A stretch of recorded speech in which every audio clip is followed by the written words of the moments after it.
see everyone again. Good evening. My name is, I'm sorry, before I begin. Jennifer, we have quorum, correct? Yes, correct. All right, thank you for that. Good evening. My name is Rolando Bonilla. I am the chair of the San Jose Planning Commission. Welcome to the Planning Commission meeting. This meeting is being held via Zoom conference call due to the COVID-19 crisis. Members of the public may participate by following the instructions listed on the agenda. You may also view and listen to the meeting on live stream cable TV, Granicus, and YouTube. Following roll call during summary of hearing procedure, we will review how the public may provide comment during today's session. Roll call. Bonilla, here. Casey. Here. Caballero. Oh, Caballero had let us know she is out today. Cantrell. Here. Garcia. Here. Lardenois. Here. Montañez. Here. Oliverio. Here. Ornelas Wise. Here. Torrance. Here. And Young. Here. All right. Summary of hearing procedures. The procedure for this hearing is as follows. After the staff report, applicants and appellants may make a 5-minute presentation. City staff will call out names of the public who identify the items they want to speak on. You may identify yourself by the raise hand feature on Zoom. Click *9 on your phone, or you may call 408-535-3505 or email planning support staff at sanjoseca.gov and identify your name, phone number, and what items you'd like to speak on. As your name is called, city staff will unmute you to speak. After we confirm your audio is working, your allotted time will begin. Each speaker will have 2 minutes. Speakers using a translator will have 4 minutes. After the public testimony, the applicant and appellant may make closing remarks for an additional 5 minutes. Planning commissioners may ask questions of the speakers. Response to commissioner questions will not reduce the speaker's time allowance. Staff will unmute the speaker to respond to the commissioner. The public hearing will then be closed and the Planning Commission will take action on the item. The Planning Commission may request staff to respond to the public testimony, ask staff questions, and discuss the item. If you challenge these land use decisions in court, you may be limited to raising only those issues you or someone else raised at this public hearing or in written correspondence delivered to the city at or prior to the public hearing. The Planning Commission's action on rezonings, pre-zonings, general plan amendments, and code amendments is only advisory to the City Council. The City Council will hold public hearings on these items. Section 20.120.400 of the Municipal Code provides the procedures for legal protest to the City Council on rezonings and pre-zonings. The Planning Commission's action on conditional use permits is appealable to the City Council in accordance with Section 20.100.220 of the Municipal Code. With that, we will now go to call to orders and orders of the day. So we're going to have a little bit of fluidity in the meeting today. I am going to move item 5 to where item 4 is now, and I am going to move item 4 to where item 5 is. Equally, I'm going to pull out items 4B3 and items 4B6 because of a conflict of interest. Vera, are we okay with those changes? Absolutely. And what I suggest is that we take that when you do the consent calendar, which is item 4, what you do is you just take out, you pull from the consent calendar items 4B3 and 4B6. Okay. And they can be voted on separately after you take the rest of the consent calendar. Perfect. So we will now move to item 5. Public hearing, item 5A, SP 20-005 and T21-015. With that, staff, you have the floor for your presentation. Thank you, Chair. I'm going to share my screen first. Okay. So can you see the PowerPoint slide? Yes. Thank you. So thank you, Chair. Good evening, Planning Commissioners and members of the public. My name is Angela Wang, and I'm the Planning Project Manager with Department of Planning, Building, and Code Enforcement. The project before you tonight is a high-rise office building in downtown.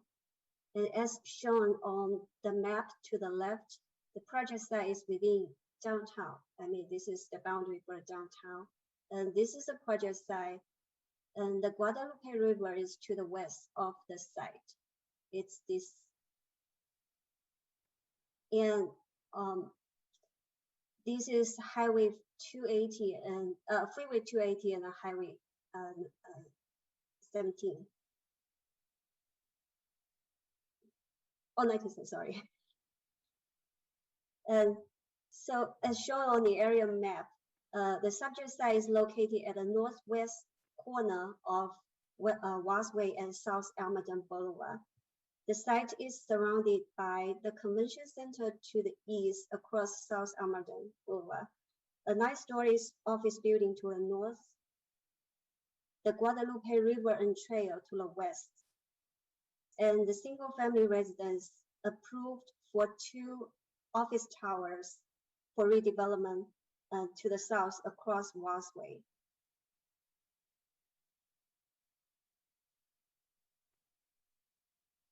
So this 3.57 gross acre site is a public surface parking lot, including 390 parking spaces with driveway access from Wasway. So this is a view from the Wasway. This is the driveway to access to the site.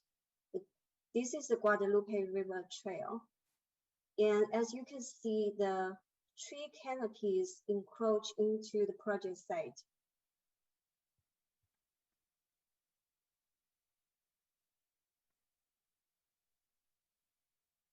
Proposed project includes 2 planning applications.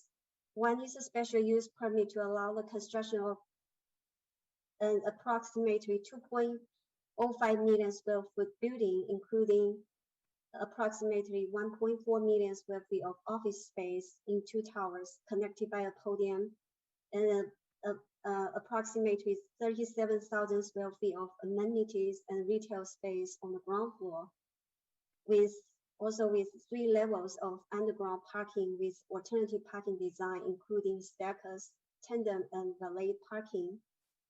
The project also includes commercial condominiums and extended construction hours, including Saturday work from 7 a.m. to 7 p.m. and 24-hour concrete pours for up to 12 days per year over the course of construction. The other planning application is a vesting tenancy map to merge the existing 5 parcels into 1 lot for up to 15 commercial condominium units.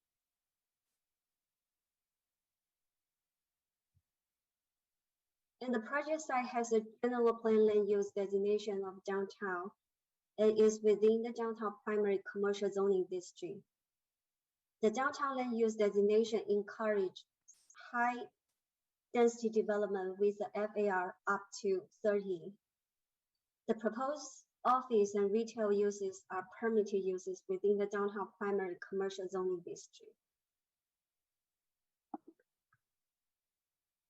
Go to this slide. So the application was submitted in January 2019. 2 community meetings were held for the project. The first one is a joint community and environmental scoping meeting held in June 2019, and the second one was held in June 2021, almost 3 months ago, and to provide updates to the community members. There are 3 development signs have been posted since April 2019. And public hearing notice was sent to the owners and tenants of the properties within 1,000 feet of the project site and to the interested parties and individuals. The applicant has also done additional public outreach beyond the required by the city. And the major concern of the project is the impact to the riparian corridor. Now I'm going to turn it over to the supervising environmental planner, Tai-Chao Lee, to explain how we review the project in regards of the riparian effects. Good evening, commissioners. So based on community outreach and the scope of this project and location, staff understand that one major concern is the riparian setback, naturally. Therefore, before we go to the next part of the presentation, we would like to provide some regulatory context for the commissioner tonight to kind of guide the conversation and the presentation. So under City Requirement Code, the project riparian impacts or effects are reviewed under 3 separate but overlapping policies and laws. Those are shown on the slide. The first one is the Riparian Corridor Protection and Bird Safe Design Policy, the City Council Policies 6-34 that was adopted in August 2016. The second one is CEQA, the California Environmental Quality Act. And the third one is the Santa Clara Valley Habitat Conservation Plan adopted in 2013. So the first one is the city policy adopted in August 2016. Please note that prior to this policy, there was a 1999 policy study, which was never formally adopted as a policy or regulatory framework, but did serve as a guidance document for riparian project review prior to the formal adoption of the 2016 policy. Please also take note that between 1999, when we had the study, and 2016, we did adopt the general plan, 2040 in 2011, and that includes policy that strengthen riparian setback requirements and also refer back to the existing study, the 1999 study at that time without formal policy. However, since the adoption of the 2016 policy, the 6-34, that is the prevailing document that would apply to all riparian projects. Angela would be providing a summary of the findings to that policy in the later slides. The second one is the state requirement, CEQA, which contains a biological resource section, which staff is required, and of course, with the help of our environmental consultants and technical experts who are here tonight as well, we are required to analyze the physical impact to the environment from the construction and operation of this project. And the third is the Santa Clara Habitat Plan with the Habitat Agency. This plan was adopted in 2013 and has since been another requirement in which many cities, including our own, review projects to determine consistency to, if applicable, if they are considered a riparian project. The cities of San Jose, through its partnership with the adoption in 2013, were considered as a co-permittee for federal and state incidental take permits and applies the condition of this plan to our own project as well, if applicable. Therefore, as part of the review of this project and city process for certain riparian projects, city staff would request formal consultation with Habitat Agency on compliance with all the conditions. For this project in particular, condition 11, which is also a riparian setback, is the request for a consultation with the Habitat Agency during the review of this project. This plan does overlap with the analysis of our CEQA documents because in our CEQA biological resource checklist, it does have one question that asks if the project is in compliance with regional habitat conservation plan. And Kara Hawkins, who is the main environmental project manager on this project, will provide a summary of the process and findings under both CEQA and the habitat plan under CEQA as well in the following slides. So now I will give back the presentation to Angela for the first point, which is the 6-34 policy. So before getting to the details of the policy review, I would like to briefly describe the site conditions and the proposed project in relation to the riparian corridor. So as you can see from the plan, so the site is very long and narrowly shaped with approximately 845 feet stretch of the Guadalupe River riparian corridor along the western, this is the western side, the western edge.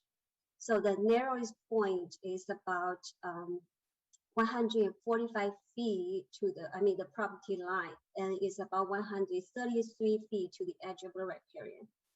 And also the Guadalupe Trail is immediately adjacent to the site, this segment. And this green hatch line is the this shows the riparian corridor. So this line is the edge of the riparian, and this blue line is the top of bank.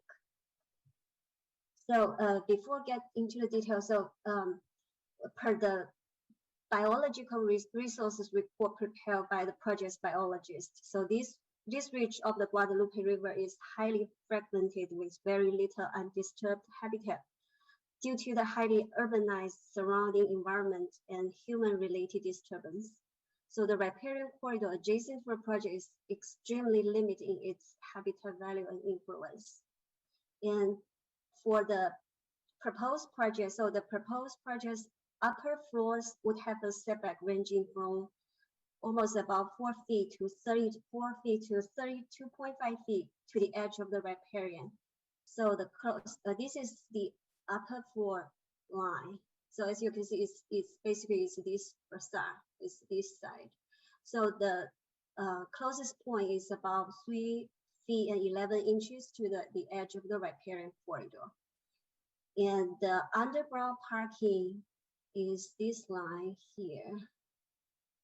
So the setback to the riparian corridor from at the underground is the minimum is 1.5 feet. Is the closest, I think it's this. It's here. So the closest point. So this is the and also the project the above ground building. So this facade is it has a minimum 35-foot setback from the top of bank.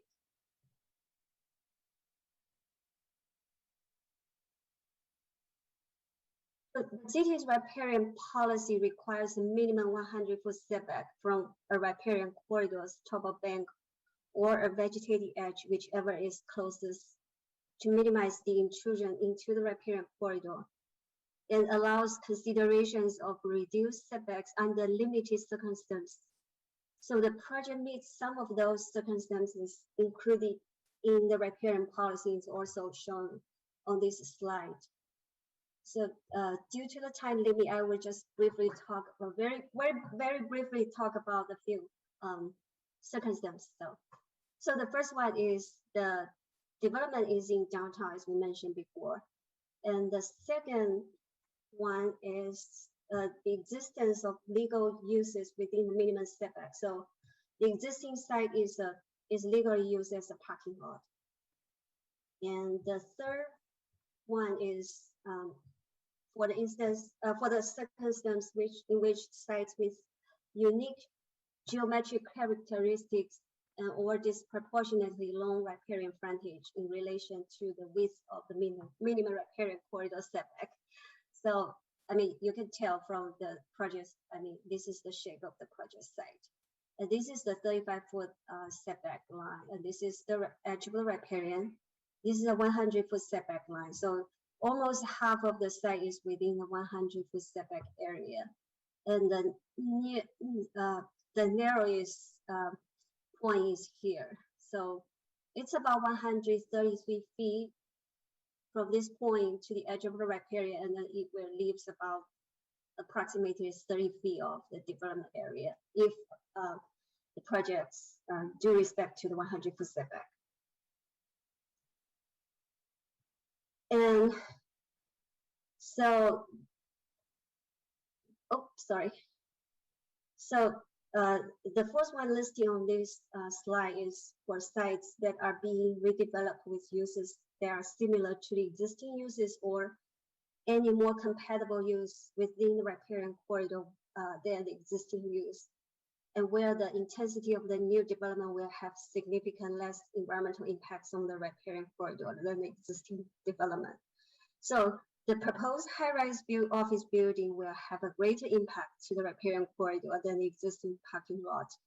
And however, the project would include some of the site improvements, such as adding more pervious areas, including native vegetations along the western edge of the site, and avoid vehicular circulation on the site and minimize stormwater runoff.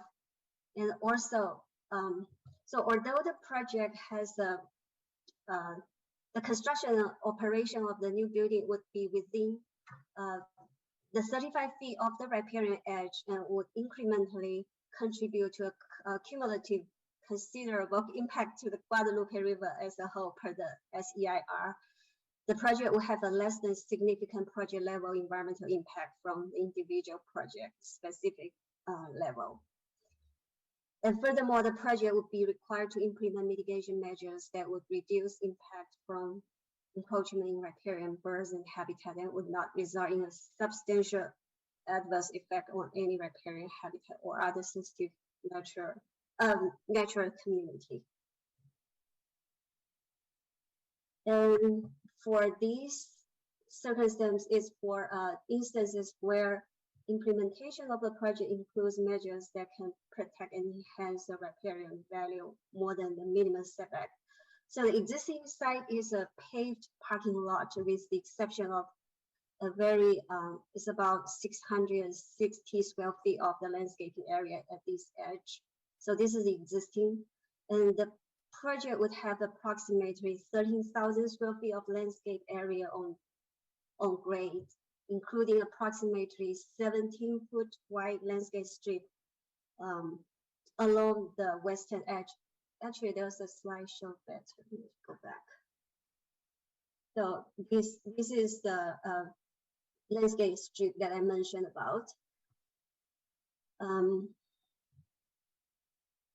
So the project would also implement mitigation measures to restore and enhance 3.6 acre of the riparian land due to the 1.8 acre encroachment into the 35 foot of the riparian setback area. Clara will talk about that a little bit more soon.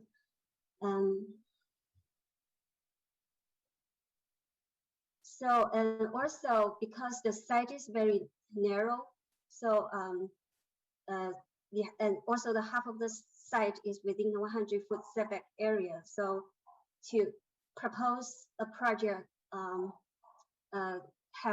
having a 100-foot setback would be infeasible. I mean, as described in the project, the staff report.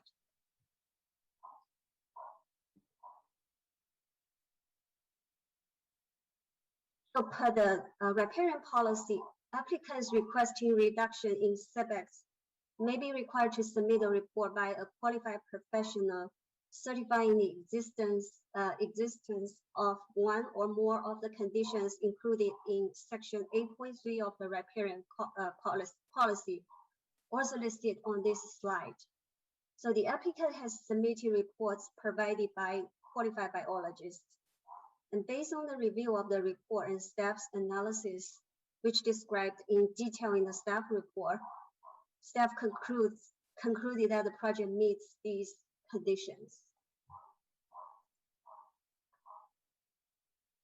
So the project also complies with City Council Policy 6-29 and 8-14 to include erosion control measures to minimize stormwater runoff. The project would also incorporate bird-safe design measures at the building's north, west, and south facing facades that encroach entirely or partially within the 100-foot riparian setback. Therefore, based on the biologist reports and staff's analysis, with implementation of the mitigation measures specified in the MMRP, the compliance with other city council policies to avoid soil erosion and minimize runoff, and also the compliance with standard permit and environmental conditions, the project will be consistent with the city's riparian corridor policy. So now I'm going to turn it over to the project's environmental project manager, Clara Hawkins, to discuss the environmental review of the project.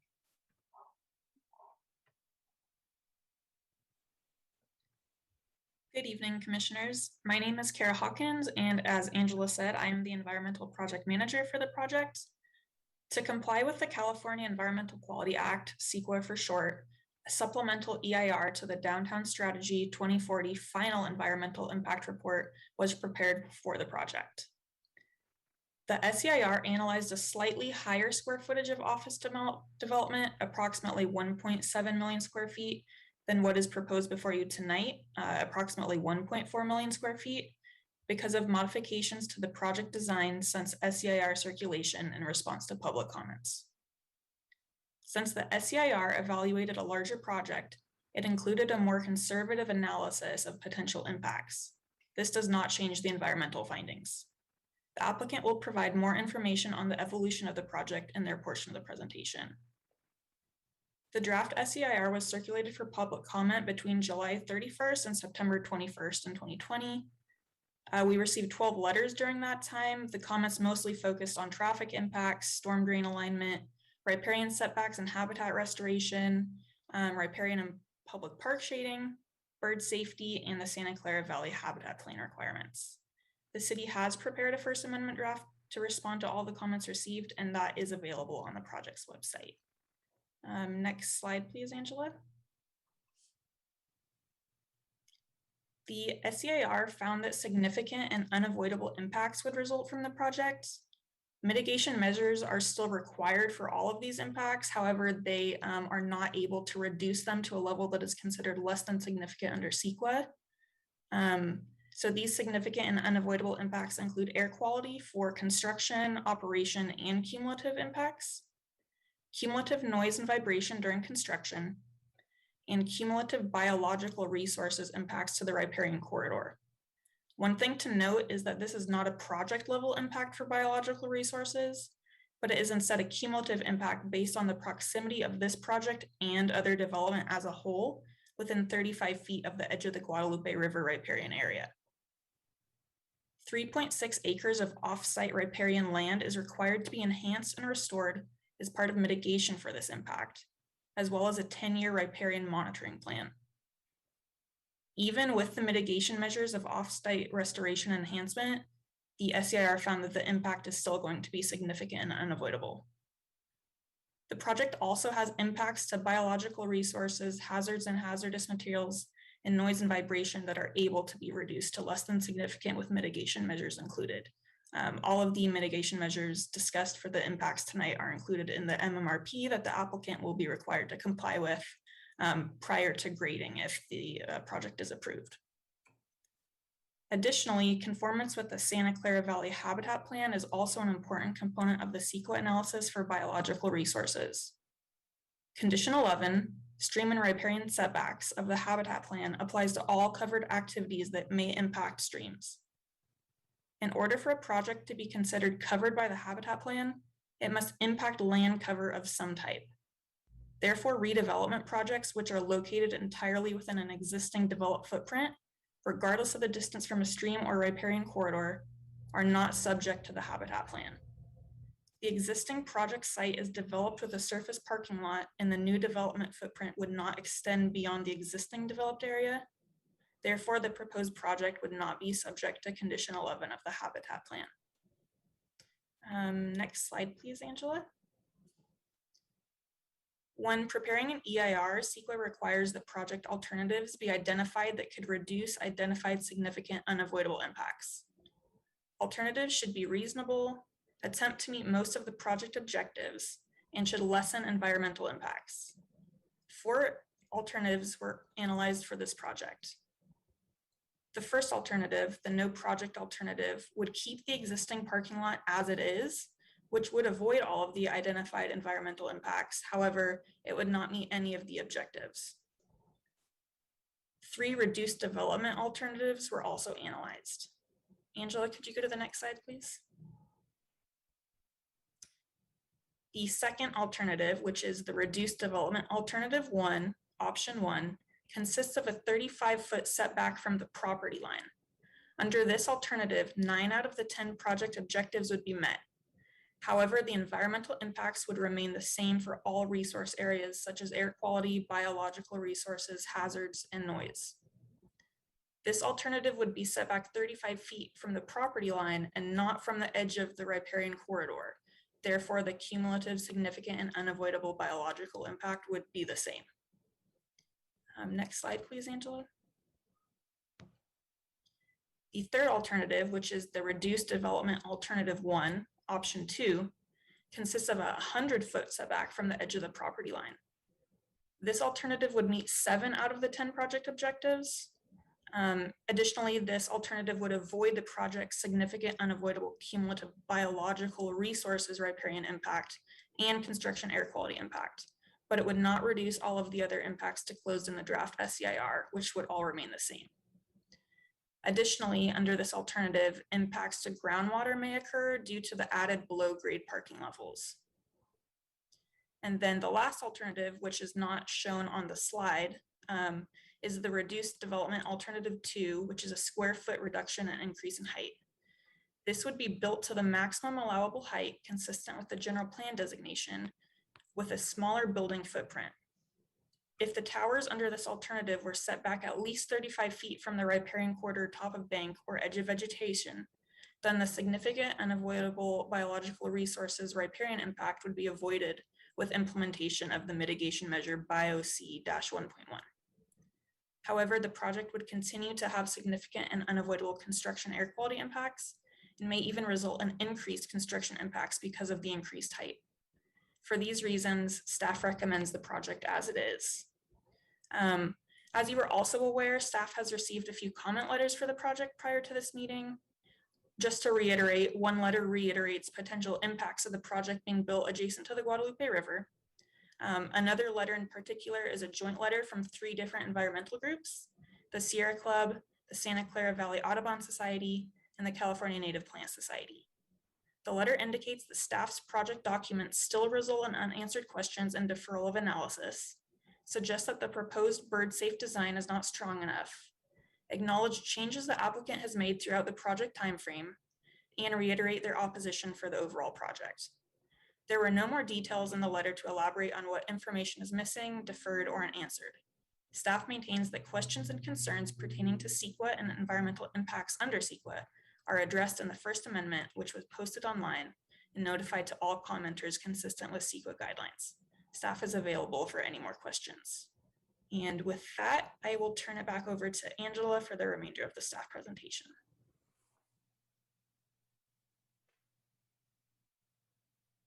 So as described in the staff report, the project is consistent with general plan and its policies. And the project complies with the zoning code development standards. And also is consistent with city council policies, including riparian policy, as mentioned previously. The project is also consistent with the 2004 downtown design guidelines.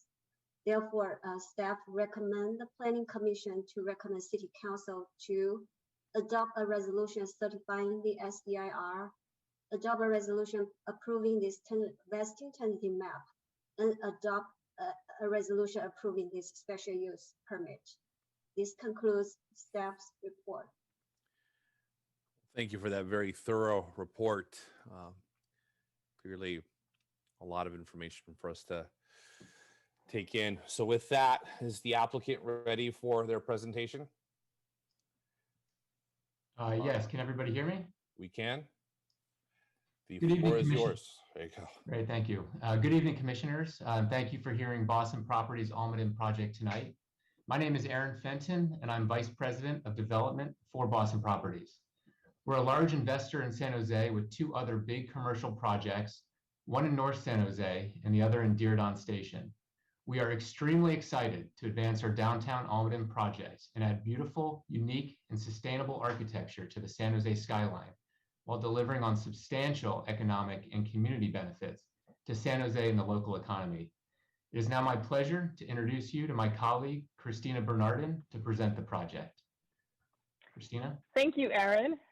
Before I present the project, I'd like to thank Sylvia Doe, Patrick Kelly, Angela Wong, David Keon, Tai Chao Lee, Kara Hawkins, Joe Provenzano, and Stephen Forrester for their tremendous collaboration, guidance, and support over the past 2.5 years. This project brings up to 1.4 million square feet of office space and significant ground floor retail and amenity space to downtown San Jose. This project provides tremendous benefits to the city. I do request that Angela Wu is able to present her screen as she has the slide deck.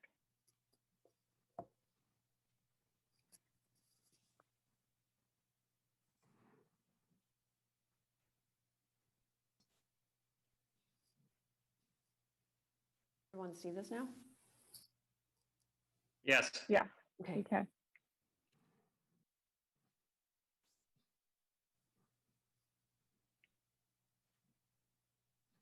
You presenting?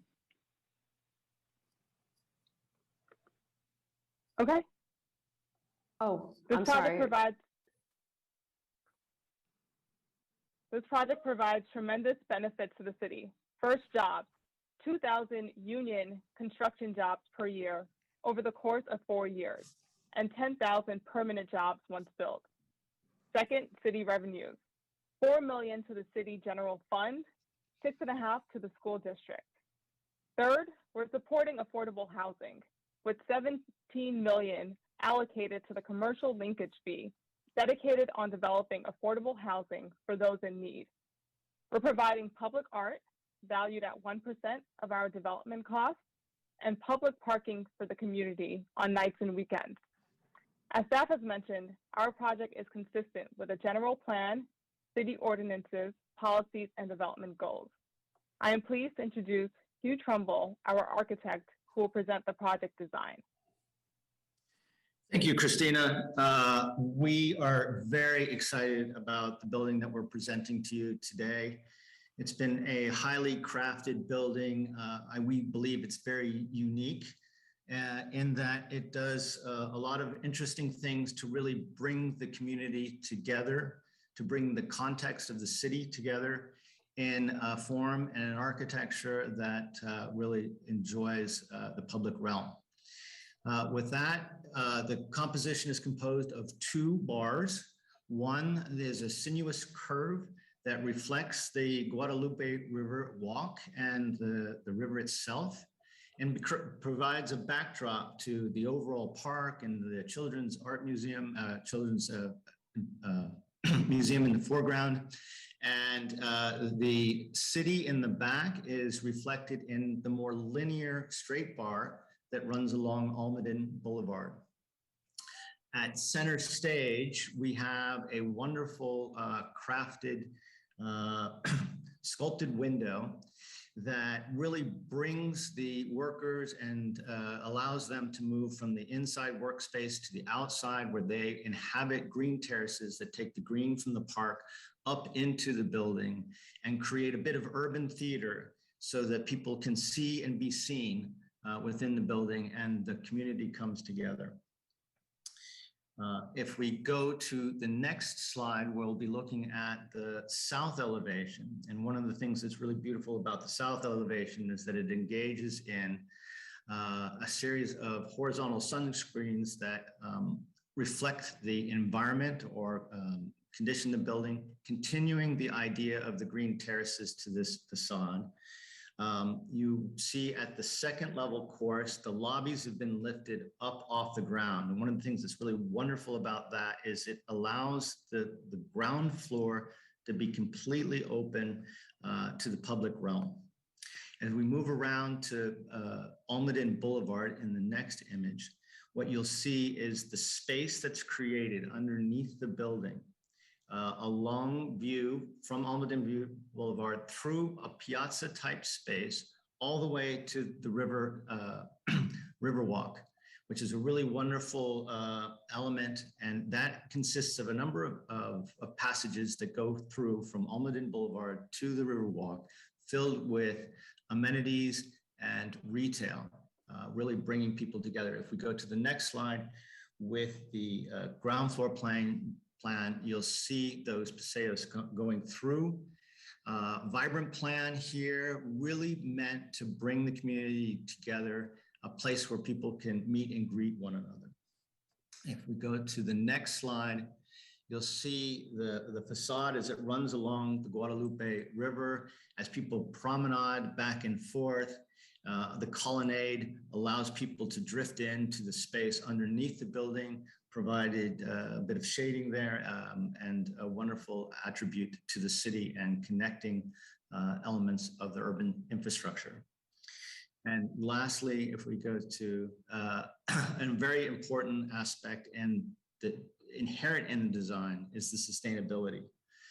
We have been absolutely focused on reducing parking, reducing energy, reducing carbon footprint, working through the water management program for the whole building, and really believe that we're presenting to you today a state-of-the-art piece of architecture that is a joy for the city to inhabit and be a part of. So that being said, I would like to return the floor over to the commissioner. Thank you.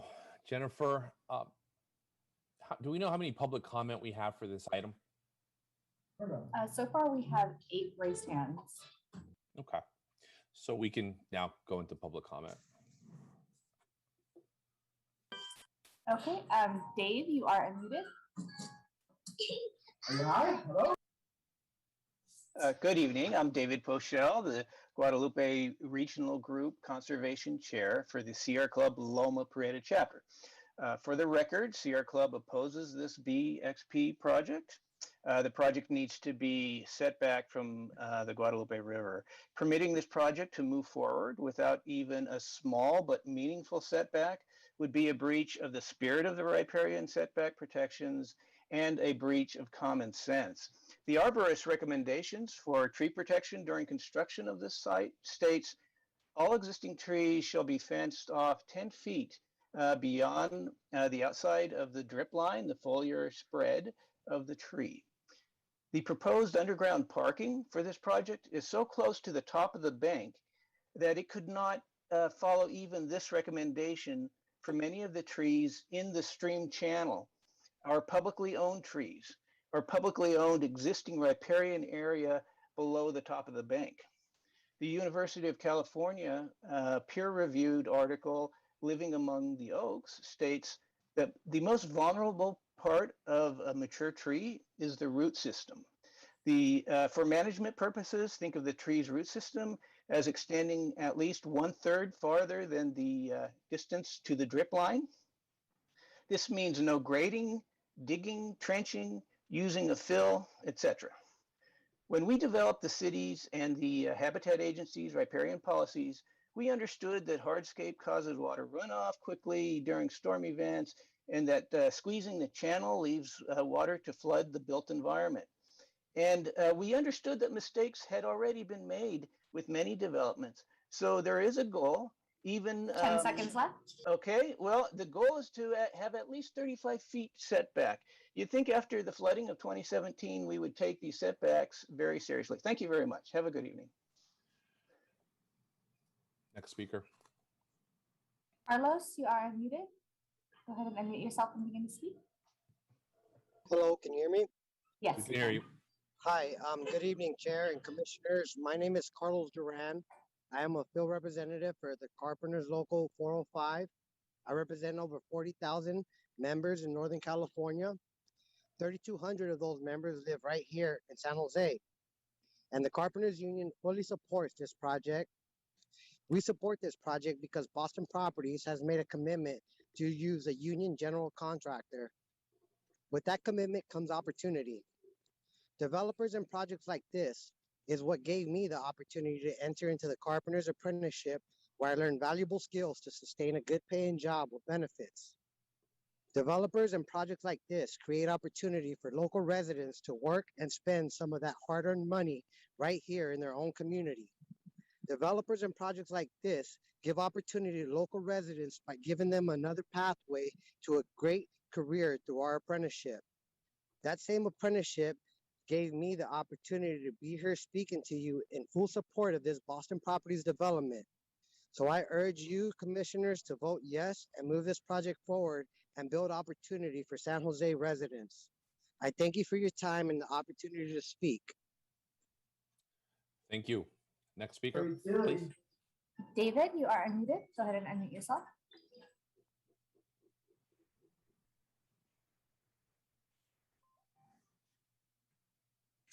Thank you. Good evening, Commissioners. My name is David Beanie, and I am here representing the over 35,000 men and women of the Santa Clara and San Benito Counties Building and Construction Trades Council. There were a number of union representatives from various crafts who wanted to speak tonight on this item, but as a commission member myself, in the interest of not keeping you here all night, I asked our folks to keep it to a minimum of speakers with the understanding that we speak for many. This project is important to those who represent working families. It's important because Boston Properties and Webcor are part of the high road development and construction communities. This project will support apprenticeships that lead to lifelong family supporting careers. And the construction jobs are going to be well-paying ones that are filled by many local residents. We also support this project because it's the right type of development for our city. This project takes an existing and admittedly underutilized surface parking lot and it transforms it into a modern workplace. This is going to provide tax revenue and frankly, it's going to beautify a drab and lifeless parcel. This project will be an asset to San Jose on a number of levels. On behalf of the members and unions of my council, I'm urging you to approve this project. Thank you. Thank you. Next speaker, please. Katya, you are muted. Go ahead. Hello, this is Katya Irvin. I'm a resident of District 3 downtown, and I'm a planner. I'm a member of the American Institute of Certified Planners. And I think it's evident from looking at the aerial rendering, the project is massive compared to other buildings around it, and it feels out of place. And the site conditions aren't appropriate for cramming such a large building on this awkward site. I realize that some decision makers want to max out office development downtown at all costs, but this is short-sighted. The city also values the river, and I don't know of any other projects proposing to build within 35-foot riparian setback. And there's most likely to be unintended impacts on the Guadalupe River with the building encroaching so close and the underground parking even closer. The city shouldn't be responsible for making the project pencil out for the developer at the cost of our quality of life and the quality of our urban form. Therefore, I ask you to recommend to the City Council to reject the proposed project and instead approve one of the reduced scale alternatives studied in the EIR, which would still have a lot of benefits for all the reasons that people have expressed today. Thank you. Thank you. Next speaker, please. Nate, you are unmuted. Good evening, Commissioners. My name is Nate Leblanc. I'm the Business Development Manager of the San Jose Downtown Association, speaking this evening on behalf of the association. We are here tonight to support the project. Our Downtown Design Committee reviewed this project in 2019. At the time, it was presented with options A and B. What we see tonight, I guess, could be considered as C, slightly different from those options presented, but a significantly improved project. And we liked what we saw in 2019, frankly. We recently had a chance to sit down and see the project again with a few of the members of our committee, and we appreciate the improvements that have been made to the ground plane to make it more pedestrian friendly. We appreciate them scaling back the maximum square footage to pay deference to the riparian corridor and the river. And we appreciate Boston Properties' willingness to seek and apply community feedback throughout this process.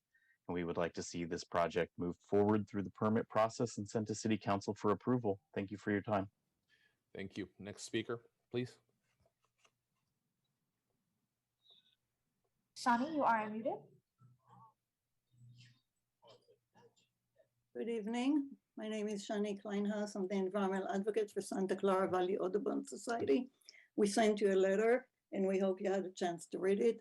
We are opposed to the development of this project as proposed and supportive of some of the reduced scale alternatives.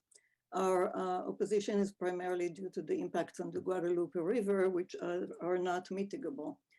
We're still reading through the documents in the First Amendment and the staff report, but from what we see, we disagree with staff interpretation of the riparian corridor policy regulatory framework. The lack of setbacks from the riparian edge is a huge flaw. Building such a massive development just a few feet from the creek's riparian corridor will contribute to the degradation of the entire river. That's an important natural resource in downtown and beyond. Furthermore, as we see in devastating and tragic events throughout the globe, building this close to the river is certain to take a heavy toll in the future on the San Jose community, downtown and beyond, on the environment and on taxpayers who have to fix the mess. The stormwater mitigation that the city requires cannot control the river itself. And this is why just 1,000 feet downstream, the river is encased in concrete. The river, the Children's Discovery Museum, Discovery Meadows, all of that will be dwarfed by this development. Regardless of the legal requirements, permitting this project to move forward without a minimal setback is a betrayal of the commitment to protect our streams that city leaders made to residents whose hard work over decades of hard work. And there are reasons why this work adopted 100 feet setback as a minimum setback. It is meant to protect both people, wildlife, and the environment. So ask yourselves, are you willing to recommend to council to allow unavoidable, unmitigable impacts to the Sorry, your time is river? up. Juliana, you are unmuted. Go ahead and unmute yourself and you can speak. Hello, my name is Juliana Pendleton, and I am the Environmental Advocacy Assistant for the Santa Clara Valley Audubon Society. I ask you to recommend denial of the Almaden office project as proposed. This project will cause irreversible damage to the Guadalupe River and roll back the riparian setback policy that activists fought for years. There are many reasons to have building setbacks from streams, things that wildlife need to survive, like the trees, shrubs, and food sources for wildlife. They also need space to be sheltered from the intrusion of human activities and the light pollution that disrupts their behavior and weakens the links holding the ecosystem intact. But there are other reasons for building setbacks, things like minimizing flash runoff and protecting structures from flood and erosion. Fire Station number 8 had to be relocated from its building on East Santa Clara Street. It had been built too close to the Coyote Creek, and now erosion is compromising its structural integrity. As a young person in this community, I would rather see a healthy riparian corridor and river with healthy wildlife populations than a dwarfed river adjacent to a humongous office building. This building is out of proportion for the location and the site.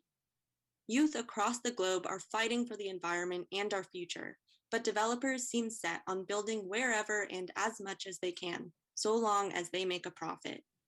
As a city, we can take a stand and set a precedent for protecting our rivers and upholding our riparian setback policies. We can become known as an environmentally forward-looking city, or we can succumb to wanton development. Thank you for your time and consideration. Thank you. Next speaker, please. Linda, you are unmuted. Hi, can you hear me? Yes. Yes. I'm Linda Ruthroff from the California Native Plant Society, Santa Clara Valley chapter. There is this fiction out there that the environmental community is opposed to the development of downtown San Jose. That is completely false. We lined up to support the downtown Google development. So why do we oppose this project? What's the difference? Google also wanted to develop close to the Guadalupe River and Las Gatas Creek, but after meeting with the environmental community and listening to our concerns, they pulled their development back. Boston Properties wants us to accept a major encroachment. Google has a defined plan to improve the quality of the riparian habitat. Boston Properties wants us to trust that sometime in the future, in a place as yet unfound, they will provide some type of mitigation. This project is likely to ultimately cost taxpayers. Having a tiny bank up against an underground garage will very likely degrade in the future, requiring that we provide bank stabilization to protect their investment. Google is bringing nature into the city by consciously creating habitat for birds, butterflies, and pollinators. They are meeting and actually exceeding bird safe design standards. Almaden Office Park won't meet the minimum standards of bird safe design. We can have construction jobs, we can have development, we can have a vibrant city, but we can also do all of that while protecting our riparian corridor. That is our objection to this. We're all for jobs, we're all for education, but we are also all for protecting the riparian corridor and the Guadalupe River. Thank you. Thank you. Next speaker. Humberto, you are unmuted. Thank you. Good afternoon, commissioners and fellow supervisors. Thank you for allowing me to speak today. My name is Humberto Nava, and I'm a member of Drywall Lauters Local 9144. I'm also a resident of San Jose. And I am speaking in favor of the Boston Properties Almaden project. This is going to be a landmark that is going to last for years to come, and it's going to provide a lot of work. Will provide me with the opportunity to further my career and continue my career as a carpenter working towards retirement. Will provide me with benefits and income to provide myself and my family and to be able to afford and live in the city of San Jose. This project will bring vibrancy to this part of Almaden Boulevard and create an economic boost to the area by the jobs created during construction, as well as the jobs permanent on the office and retail space. I am in full support of Boston Properties Almaden Towers project, and I ask you to pass this project and allow the opportunity to have union carpenters build this project. Thank you for your time. Thank you. Jennifer, how many more do we have? I lost track. We have 9 right now. Left? Yes. Okay. Okay, Sherman, you are unmuted. Can you hear me? Yes. Great. I'm Sherman Chan of CBRE. I represent Boston Properties as a listing agent for the Almaden project, and I've been a Silicon Valley real estate broker for over 30 years.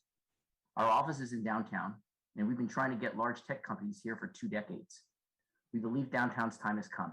Caltrain, BART, housing, restaurants, amenities make it a great option for large tech companies to thrive. One question, why aren't they here already? The simple answer is the existing building supply doesn't work. Current buildings are one-off, multi-tenant with traditional 25,000 square foot floor plates that major tech users don't consider as viable options. They are too small, inefficient, have too many elevated stairs that disrupt collaboration and culture. One major CEO told me that he hates elevators and stairs because they stifle conversation, and he's right. Tech companies have specific business groups that are large, hundreds or thousands of employees. They need buildings where they can accommodate these groups with large floor plates that allow for collaboration, efficiency, and flexibility. They need campuses where they can grow, scale, and inspire their employees. The Almaden project, as designed, provides it. Now, not only do tenants tell us this, but we need to learn from what companies build on their own. NVIDIA's campus in Santa Clara is made up of 250,000 square foot floor plates, over 1 million square feet. Within San Jose, Verizon leased Coleman Highline with 80,000 square foot floor plates. And in fact, Google won't look at buildings less than 40,000 square foot floor plates. Now, demand by growing tech companies is strong right now with multiple active requirements. The ability to grow in a campus, have large floor plates, and provide inspiring collaborative space is consistent and paramount in their real estate decision-making. Almaden, as designed, provides this. Now, I will end with a cautionary example of a new project developed a few years ago in Santa Clara with 25,000 floor plates. During the strongest time for large requirements, the building sat vacant for 2 years and was rejected by multiple times by all tech companies. Ultimately, ownership had to change strategies, multi-tenant the building, and it is still partially vacant today. Let's not let that happen here in downtown San Jose. Michael, you are unmuted. Go ahead and unmute yourself. Good evening, commissioners. My name is Michael. I'm a field representative for Local 405. I would like to throw my support for this project. The opportunity that's going to be available for apprentices on this project is great. I don't think a lot of people realize the careers that start with being a carpenter, not only for male but for female. It's a great thing. Boston Properties is giving these people that opportunity. It's a great project. It's something that a lot of us are going to look back on and one day drive by and see that we built it. And I just want to throw my support behind it. Thank you very much. Next speaker, please. Furman, you are unmuted. Good afternoon, commissioners, fellow supervisors, and constituents. Thank you for your time. My name is Fermin Salcedo, journeyman carpenter out of Local 405, native to the Bay Area and a San Jose resident. I'm here to voice my support for Boston Properties Twin Tower project. As a local union carpenter, it is imperative that developers and projects continue to thrive in our city and also continue to create jobs opportunities for carpenters like myself. I've gone through an apprenticeship program that's given me the training and skill set which emphasizes on safety and quality craftsmanship. As a union worker, my benefits has given me a quality of life that everyone deserves, which includes dental, health care, a pension, and livable wages. Being that the project is in San Jose and the developer Boston Property is going to enable us to continue to work locally while keeping the economic benefits right here in Santa Clara County. Once again, I want to thank you for the time and kindly ask you to approve the Boston Properties Twin Tower project. This is Fermin saying out. Thank you. Next speaker, please. Kami, you are unmuted. Hi everyone. My name is Cami. I'm a level 2 apprentice carpenter living here in downtown San Jose. I'm a member of the local 405. I love my job. I love learning on the job, and I love to create a part of my community. I'm very proud as a mother of 2 to be able to work on school buildings, which I have been this entire summer. Something that is so local to where I live really offers me more time with my children, more time not spent on the road, time to take care of what I need to take care of. We're all adults, and being a part of this type of career, it offers me more than just a job. It really offers me benefits. It offers my kids benefit. Again, I love to wake up in the morning and go be participant within my community. I'm very proud again. I really hope this project gets accepted, and hopefully maybe I even get to work on it, and be a part of my own community. It's literally within a 5-minute drive from my house and would really change my life. So thank you for hearing me out. Thank you. Next speaker, please. Sorry, William, you are unmuted. I had to promote you to panelist to be able to speak. If you could unmute yourself. William Castro, if you could unmute yourself.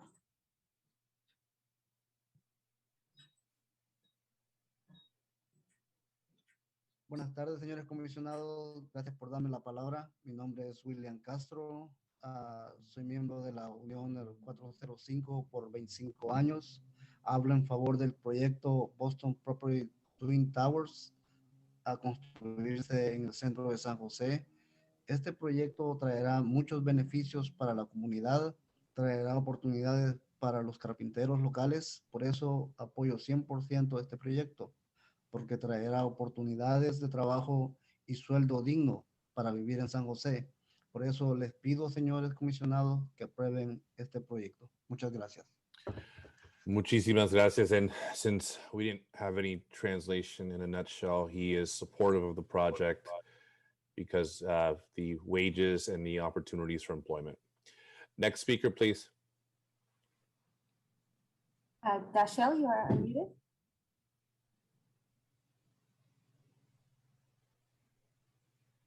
Hello, can you hear me? Yes, we can. Yes, we hear you. Thank you. Hello, my name is Dashel Leeds. I'm the conservation assistant for the Sierra Club Loma Prieta chapter. I'd like to echo the previous speaker's concerns about the lack of riparian setbacks for this project. Furthermore, we also have some concerns about the jobs housing imbalance that this project could create. There's 1.5 square million feet of office space, and this could draw workers to commute from outside of the city, given the low tech job unemployment in this area. This could lead to emissions from VNT and also potentially emissions from the construction of new housing units in cities outside of San Jose, which are not as fortunate enough to have an all-electric building code. So just to reiterate from our letter, we ask that the Planning Commission recommend that Council decline to make a declaration of overriding consideration for the significant unavoidable impacts that this project would impose on the Guadalupe River. We hope that the Planning Commission recommends the adoption of the reduced development alternative option 2 of the EIR. This is the reduced square footage with the 100-foot setback to reduce impacts. We hope that you recommend requiring stronger bird safety measures as included in the city's downtown design guidelines and standards, and also require compliance with Ordinance Chapter 17.845 with no exceptions for the use of natural gas in this project. Ultimately, this is a really defining point in the city and for the Guadalupe River. Do we want to protect our natural resources? Do we want to protect our river? We are not opposed to development entirely. There are examples of ways that this development could work, but we absolutely must respect the river for generations to come. Thank you. Thank you. Next speaker, please. Roberto, you are unmuted. Can you guys hear me? Hello? We can hear you. We can hear you. Hi, my name is Roberto Aguilera. I am a member of Drywall Ladders Local Union 9144 since 2015. And I have been working a lot in the Bay Area, but never in San Jose. I would love to work in this project. It is a great opportunity for anybody in San Jose or close to San Jose to work here. I am in full support of the project moving forward and kindly ask for the project to be approved. And it will also bring a lot of job opportunities for anybody that would like to work here. Thank you for your time. Thank you for your time. Next speaker. Jason, you are unmuted. Good evening, Commissioners. My name is Jason Su, Executive Director of the Guadalupe River Park Conservancy. We are the city's nonprofit partner promoting the active use and development of the Guadalupe River Park. We support this project and encourage the Planning Commission to support as well. The project has the potential to bring new visitors to the park and trail and open up opportunities for future activations and public park improvements. We commend Boston Properties on listening to our feedback, aligning the bike path south across Causeway and distancing cars away from the trail. The opening of the ground floor also creates public space opportunities even more needed in these times we live in now. The Guadalupe River Park is designated in the general plan as a grand park, and to achieve this, we will need partnerships. Thank you for your time and consideration for support. Good night. Thank you. Next speaker.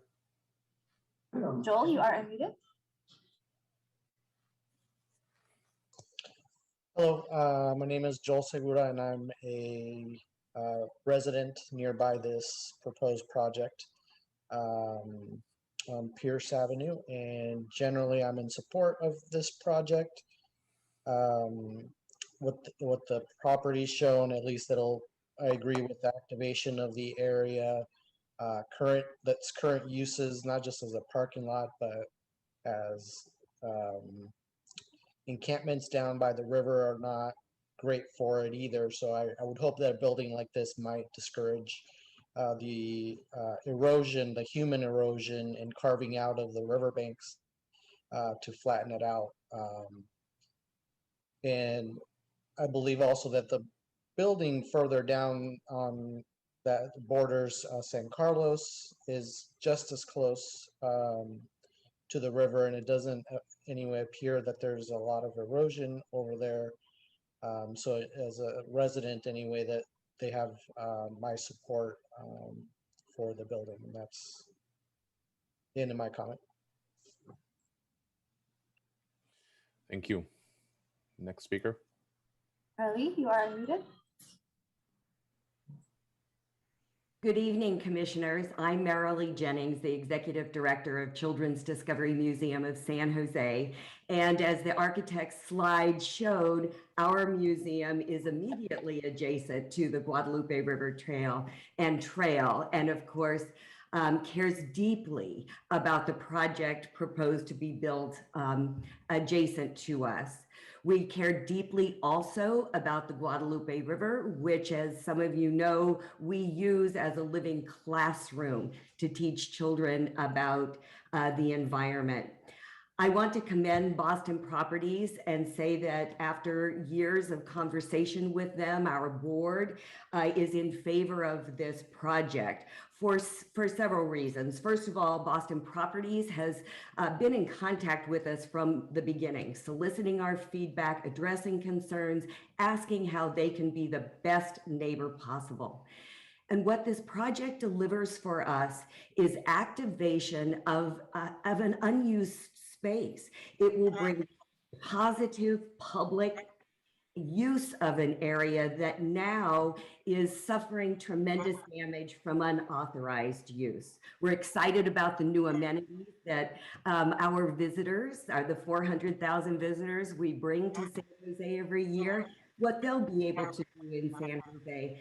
And we are very excited about a new partner coming to this section of the river, bringing resources and commitments to caretake for that valuable space. So we are enthusiastic about the benefits of the Almaden Office Project, and thank you for your time. Thank you, Jennifer. Is that the last public comment? Yes. Yes, given the speed that some of my colleagues raised their hand and give it away. So with that, I will open up the conversation to the commission. I am not going to close the public hearing, and for the public's edification, the reason being, I want to ensure that if the rest of the commission has any questions directly of the applicant, I take that back. You actually have an opportunity to respond to public comment. So my apologies for that. To the applicant, you have 5 minutes to respond to public comment or anything else you'd like to add to this conversation. Thank you. If Angela can share her screen.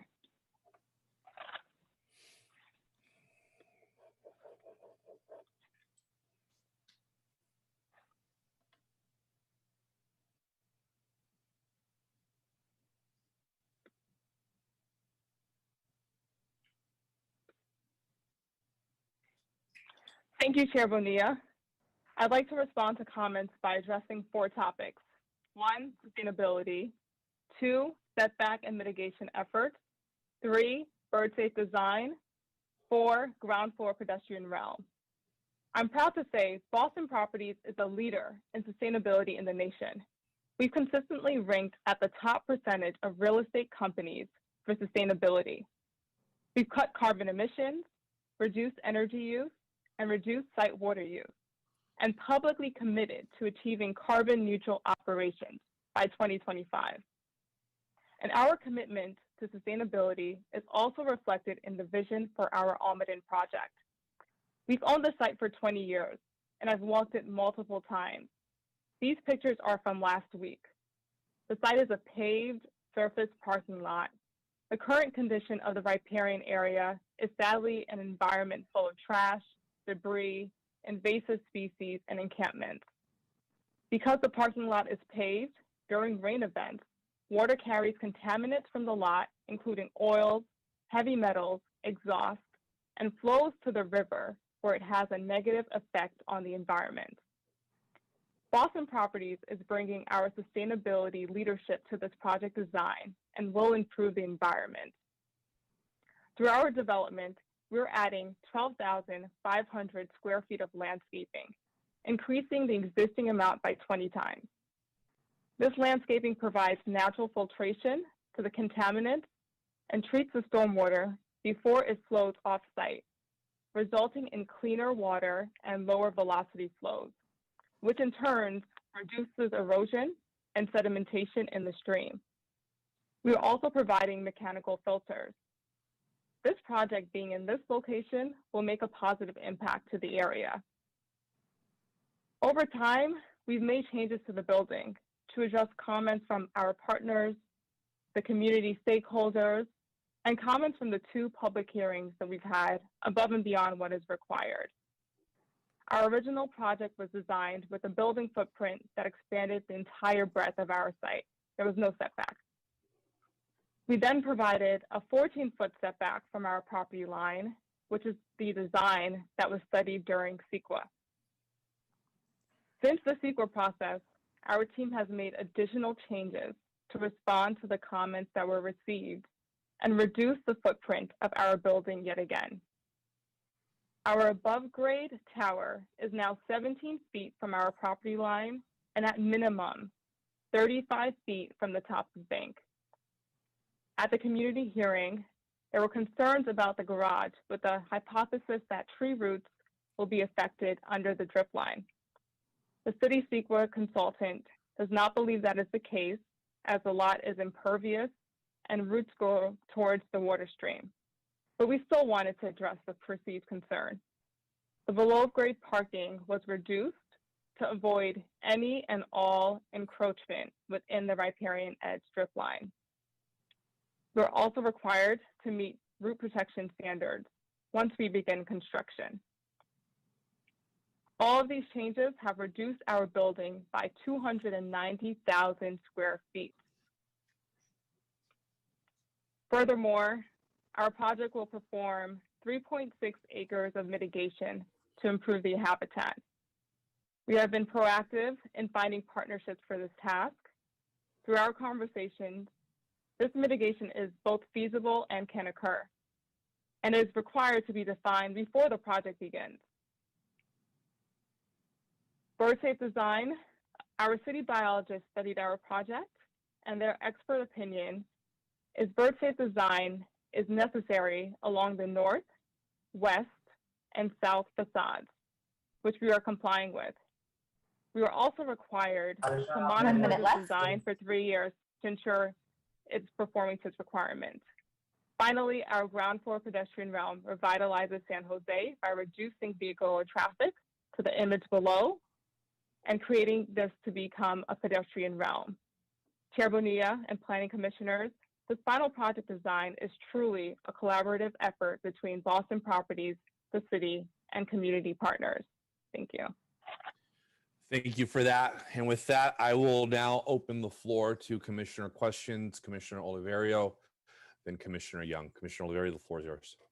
Thank you, Chair. I would just like to say when I was in 8th grade in San Jose going to public school, the redevelopment agency visited our school and brought us a beautiful, large, three-dimensional map of the downtown. And this area had been, even since then, planned for development. And the building at the corner, 303 South Almaden, was actually a building that was subsidized by the city through the redevelopment agency. We took tax dollars to actually go build that building because we wanted jobs in the downtown. Ever since then, I knew that this development was going to happen on top of that building. So I've been waiting personally, 30 years to see something happen here. And while on the city council, we had numerous discussions of riparian corridor, both in study sessions, ordinance, and second reading of the ordinance. And during those meetings, this parcel was asked at the public hearing, would the riparian corridor policy affect this parcel? And the answer from staff was no, it would not. And that goes back to the discussions at the city council. So this project meets all the goals we've ever had in the city about jobs in our downtown, a great location since it's adjacent to transit, builds our tax base, which provides city services. As you saw from the applicant, the project pays millions of dollars in either property taxes to the city, the county, school districts, millions of dollars in fees for low-income housing through the inclusionary housing fees. And the support of the Discovery Museum, Children's Discovery Museum, and the Guadalupe River Park. I think staff has done a great job on this. And I really don't have any questions, Chair, because I feel I've lived with the riparian policy and the development of downtown for a good chunk of my life. I just think this is a brilliant architecture, and I certainly would like to just simply make a motion to support the staff recommendation. Commissioner Oliverio, your motion is accepted, but I will open up the floor to Commissioner Young as his hand was up, but there is a motion on the floor. Commissioner Young. Thank you, Chair Bonilla. There's no question that this is a beautiful project. It's also a very important project for the city. So the question is not, is this a wonderful project? The question is the size of the project appropriate, particularly in regards to the riparian corridor? And I've been doing a lot of reading of the staff report, and I'm very unclear on the process. And so I'd like to ask some questions to the staff and also to the applicant regarding the process of the consideration of the riparian corridor. So my first question for staff is, there's been talk of a 35-foot setback to the property line, 35-foot setback to the riparian corridor, 35-foot setback to the stream bank. Could someone on staff explain what the differences are of those?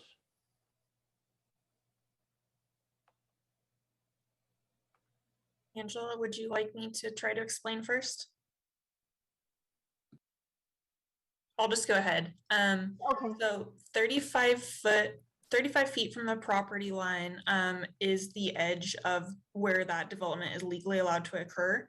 For the purposes of our riparian policy, we do look at 35 feet from the riparian corridor, which is defined as either the top of the bank or the edge of the riparian vegetation, whichever one is more conservative.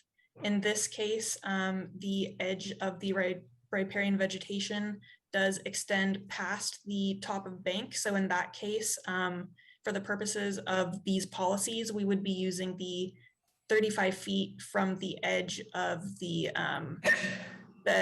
riparian vegetation, not the top of bank. Okay. And I would also like to, Commissioner Young, this is Lee. As we're talking about more about the lines, if someone could put up the exhibit F, which shows the diagram, it might help guide the conversation as well. So to clarify then, the proposed alternative with a 35-foot setback is to the riparian corridor, is that correct? No, the 35 feet alternative in the CEQA analysis is to the property line. And then there is another alternative to the 100 feet from the property line. Okay, so 35 feet to the property line, how far would it be to the edge of the stream bank then?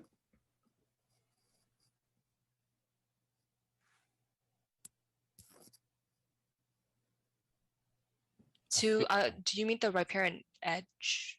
Yes, thank you, riparian edge.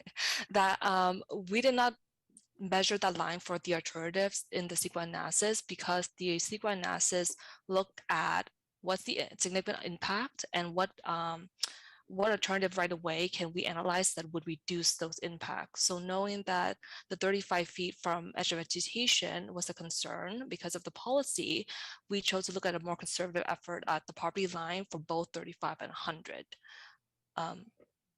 Anyone else on the team want to add to that? So to answer your question, we do not have delineation for the alternative to the edge of vegetation for the alternative within the CEQA document. Okay, I'll be honest, I'm not quite sure I understand that answer, but I'm going to move on in the interest of time. I have some questions for Mr. Fenton. Is Mr. Fenton still here? Yes, we're here. Okay, great. Thank you for your presentation and thank you for proposing this project. It's, as I said, wonderful. Would be a wonderful addition to the city. The question is, when you first were designing this project, what setback to the riparian edge were you using in your original designs? So I'm gonna let Christina answer this. She's been running the project, so she'll have the answers to the detailed questions. Okay. Thank you, Commissioner Young. When we were first designing this project, the setback that we studied was 0 setback from the property line, which encroached within the edge of the riparian drip line. Okay, great. Now, at some point, the city then requested a ruling, essentially, from the Santa Clara Valley Habitat Agency. And the Habitat Agency provided that ruling in a letter, April 7th, 2020, which says the city of San Jose is requesting an exception from condition 11 for the project. It's a quite detailed and well-written report by one of their planners. And essentially, on page 3, he said, the submitted revised biological resources report, and this is the consultant, H.T. Harvey, determined that any encroachment with a 100-foot setback would have a significant impact on the adjacent riparian communities along the Guadalupe River, However, a 35-foot setback would be acceptable with repairing, restoration, enhancement, and a bird-safe design. And then his determination, this is Kim Rook, their determination was based on site constraints and information provided by the City of San Jose in consultation with the U.S. Fish and Wildlife Service and the California Department of Fish and Game, the Habitat Agency determined a reduced stream setback of 35 feet is reasonable for the site. Therefore, the Habitat Agency recommends the city not approve this condition 11 request for a 0-foot setback. So the city formally requested a ruling. We got the ruling. Now, again, I think the process is important here. So I have a question again for Mr. Fenton. So you initially proposed a 0 setback. Then the city asked for a ruling. They got a ruling. Did you at that point, did Boston Properties request a reconsideration of this ruling from the Santa Clara Valley Habitat Authority? We did not request this ruling. Okay. It was city driven. Okay. Okay. Great. So that, I guess, gets into my question for staff. I requested of staff, what was the process of, because essentially what's happened is we've gone from a letter that said 35 feet is from the Habitat Agency, very well thought out, very well written, to on April 5th of this year, a letter which essentially doesn't address any of the points in the first letter, but basically says because of a legalistic term that the ground has already been disturbed, the habitat plan does not apply, which that might meet the letter of their policy, but I don't believe it meets the intent. To be able to say that because there's a parking lot there now, you know, these setback requirements should not apply, does not make sense to me. So my question to staff was, how did this reconsideration happen? And, you know, the Boston Properties apparently did not request it. So the response I got from staff is there were no formal requests for reconsideration. Both staff and the agency re-reviewed the condition 11 and noticed discrepancies and unclear references. We brought this up during our monthly meeting with the agency. Therefore, they informed us they would regroup. What does that mean? I just, you know, transparency in these processes is really important. This is a very, very major project. And I'm having a difficult time understanding when the city requested a ruling from the Habitat Agency, of which we are a part of, received a ruling, and then went in for reconsideration, apparently not even from a request of the developer. You know, if someone on staff could try to help me understand that. Yes, this is Charlie again, and I can. Deputy Director for Planning. I just wanted to state that it's not unusual for agencies, including the city, to reconsider certain determinations as and when new information becomes available. So it's not unusual. This was written by the Habitat Agency, and as we went through the process, they changed their position. So it's not unusual. Right, and I want to add into that is while we are co-permittee, the Habitat Agency is a separate entity, and they would only look at projects that they are considered as covered projects. So if a project is to break ground, and then the process would be that if a project comes in for a grading permit, and we looked at the project and we determined, okay, you're in this area, you have to pay this certain fee, you have to do these certain reports. The applicant would fill out those reports, we would review it, and we will submit it on behalf of the City of San Jose and get the fee for the Habitat Agency. For certain conditions like condition 11, where we know design at the planning stage makes sense to look at it at that time, we set up a process with the agency that we would send in these projects to them early on during the planning process to get their recommendation It is not a formal ruling because at the end of the day, the city of San Jose and any leach agency under the co-permittee have to abide by all the conditions of the Habitat Agency, but we can also make our own finding under our own policy, including does this comply with HCP? With that, Commissioner Young, when we got this first letter, like you said, they said that they would not recommend and that it is against the intent of the letter of the law of condition 11 in their plan. We raised the level of environmental impact in our environment document to also significant and unavoidable under that one question in the CEQA document. As we were working with the agency outside of this project also, because knowing that we were reading condition 11 again for other projects as well during the grading permit, we were wanting to know, hey, what fee really apply here? What condition really apply here? We raised this question during our monthly meeting with them as well with other lead agency and other co-permittees. And this kind of triggered a revisit. You're like, you're right. This condition 11 said 35 feet, but from what? This condition 11 said did not touch or have any language pertaining to underground or above ground. So all those conversations kind of happened organically during our conversation with the Habitat Agency. And they, when I say regroup in my email, that's what triggered it. They went back and they collaborated with the US Wildlife and California Wildlife Agency and kind of looked at their interpretation and the wording of their own plan. Furthermore, there is a link on the Habitat Agency website that since the adoption in 2013, they have come out with multiple interpretation plan and memos that clarify figures, policies, conditions to help their co-permittee determine if a project is a cover project or is consistent. So based on their new finding in the this year, what they determined that if a project is fully developed and you're not grading or impacting new undeveloped land, you're not considered a cover project. Therefore, if you're not a cover project, you don't get kicked up to the Habitat Agency.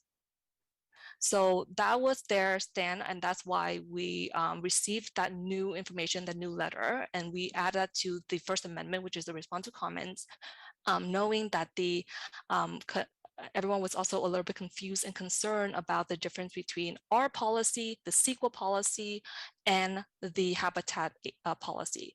So to kind of wrap that up, it's not a formal ruling, it's a recommendation from the Habitat Agency that staff takes in and consider if this is consistent with our own policies. Right, thank you.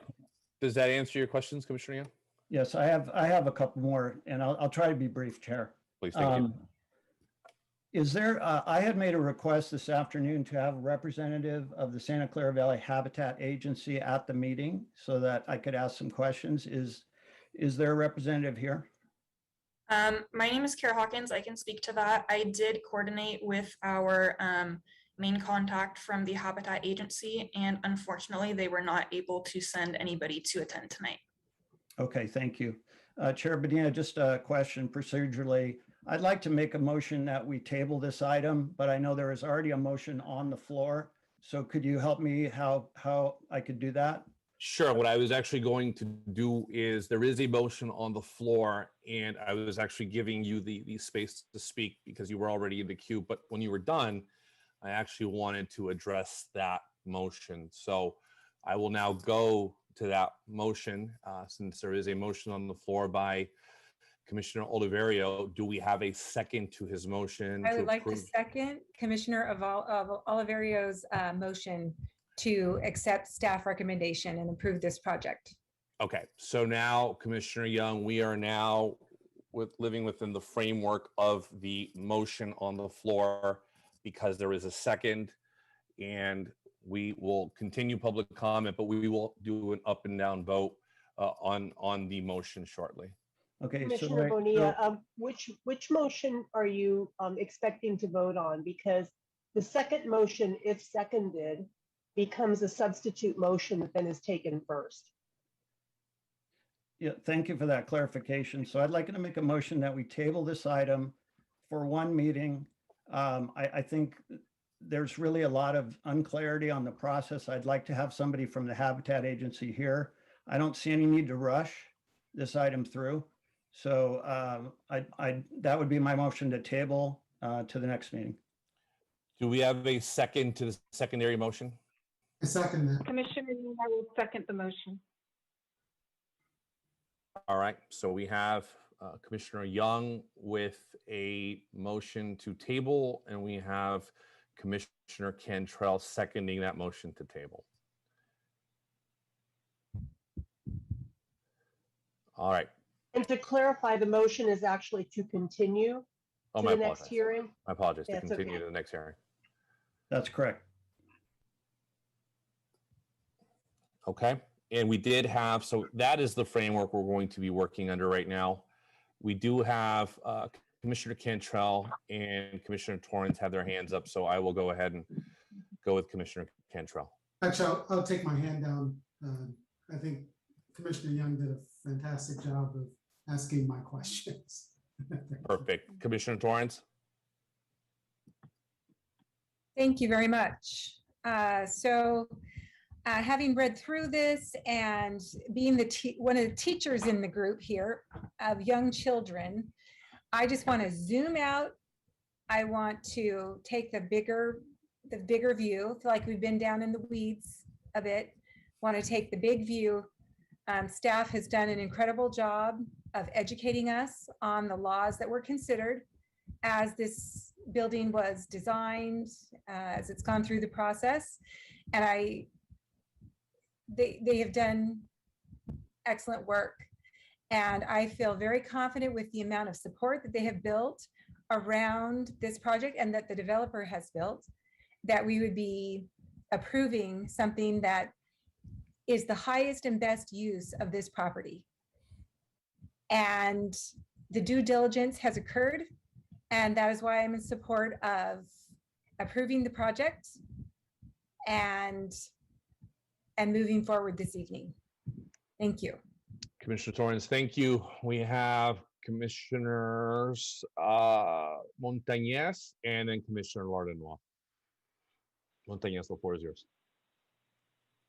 All right. So thank you very much, Commissioner Young, because I had a lot of the same questions. I'll start off this comment just by saying that I'm not native to San Jose, but one of the most beautiful things that I find about San Jose is the Guadalupe River Trail. I live all the way up in North San Jose, and if I want to go on a bike ride and do a 20-mile bike ride, I head down south. And so protecting the river, protecting the natural resources is something that I think that, we really do as a planning commission need to think long and hard about.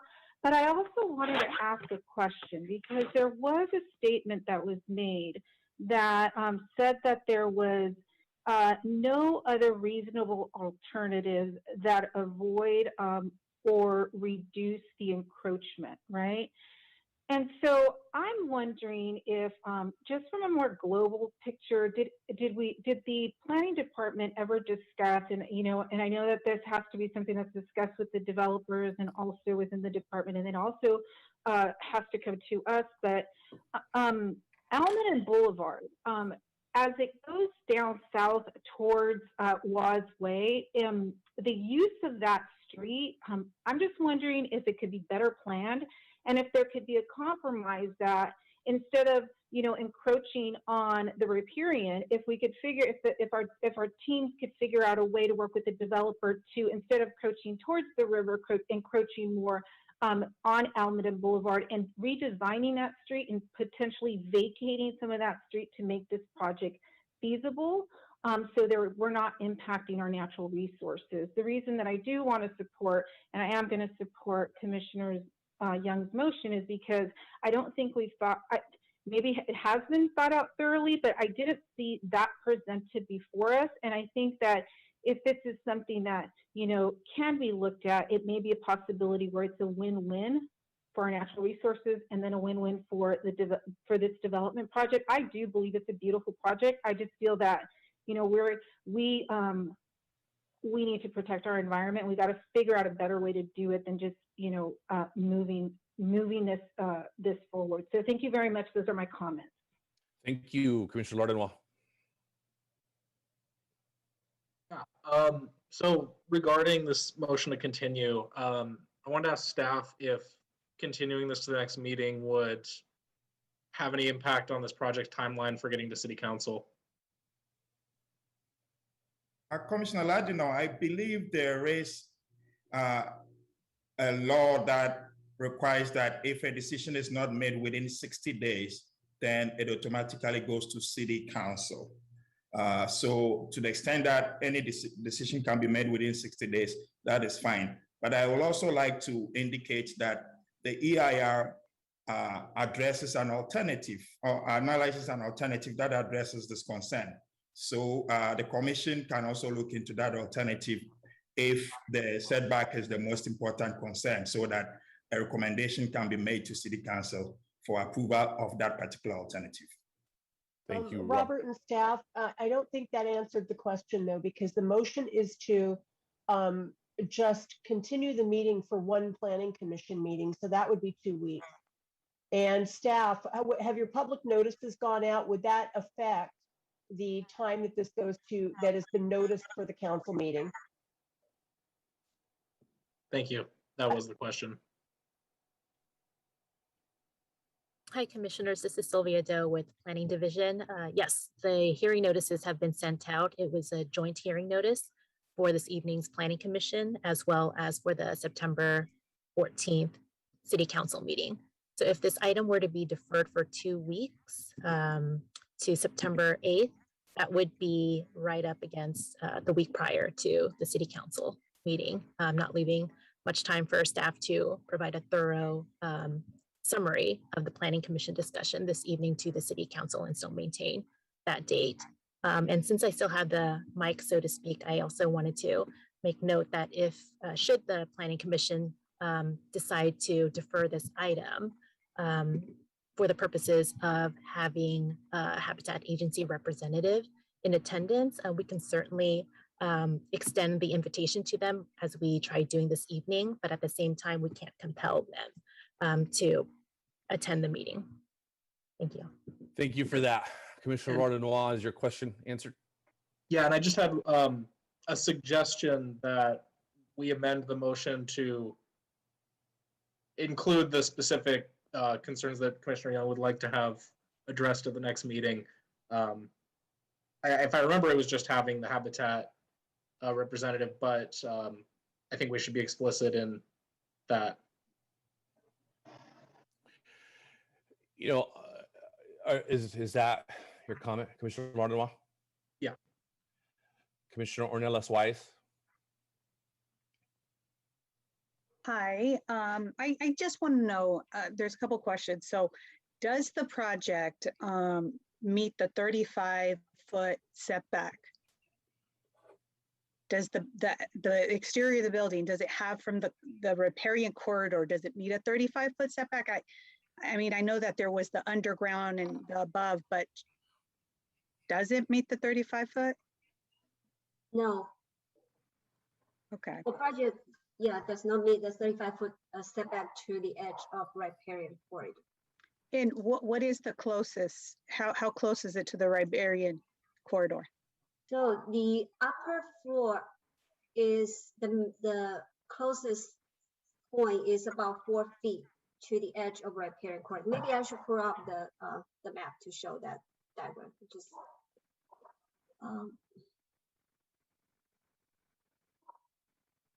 so this line represents this facade. This is the edge of a riparian. So the closest point is here. It's about 4 feet here.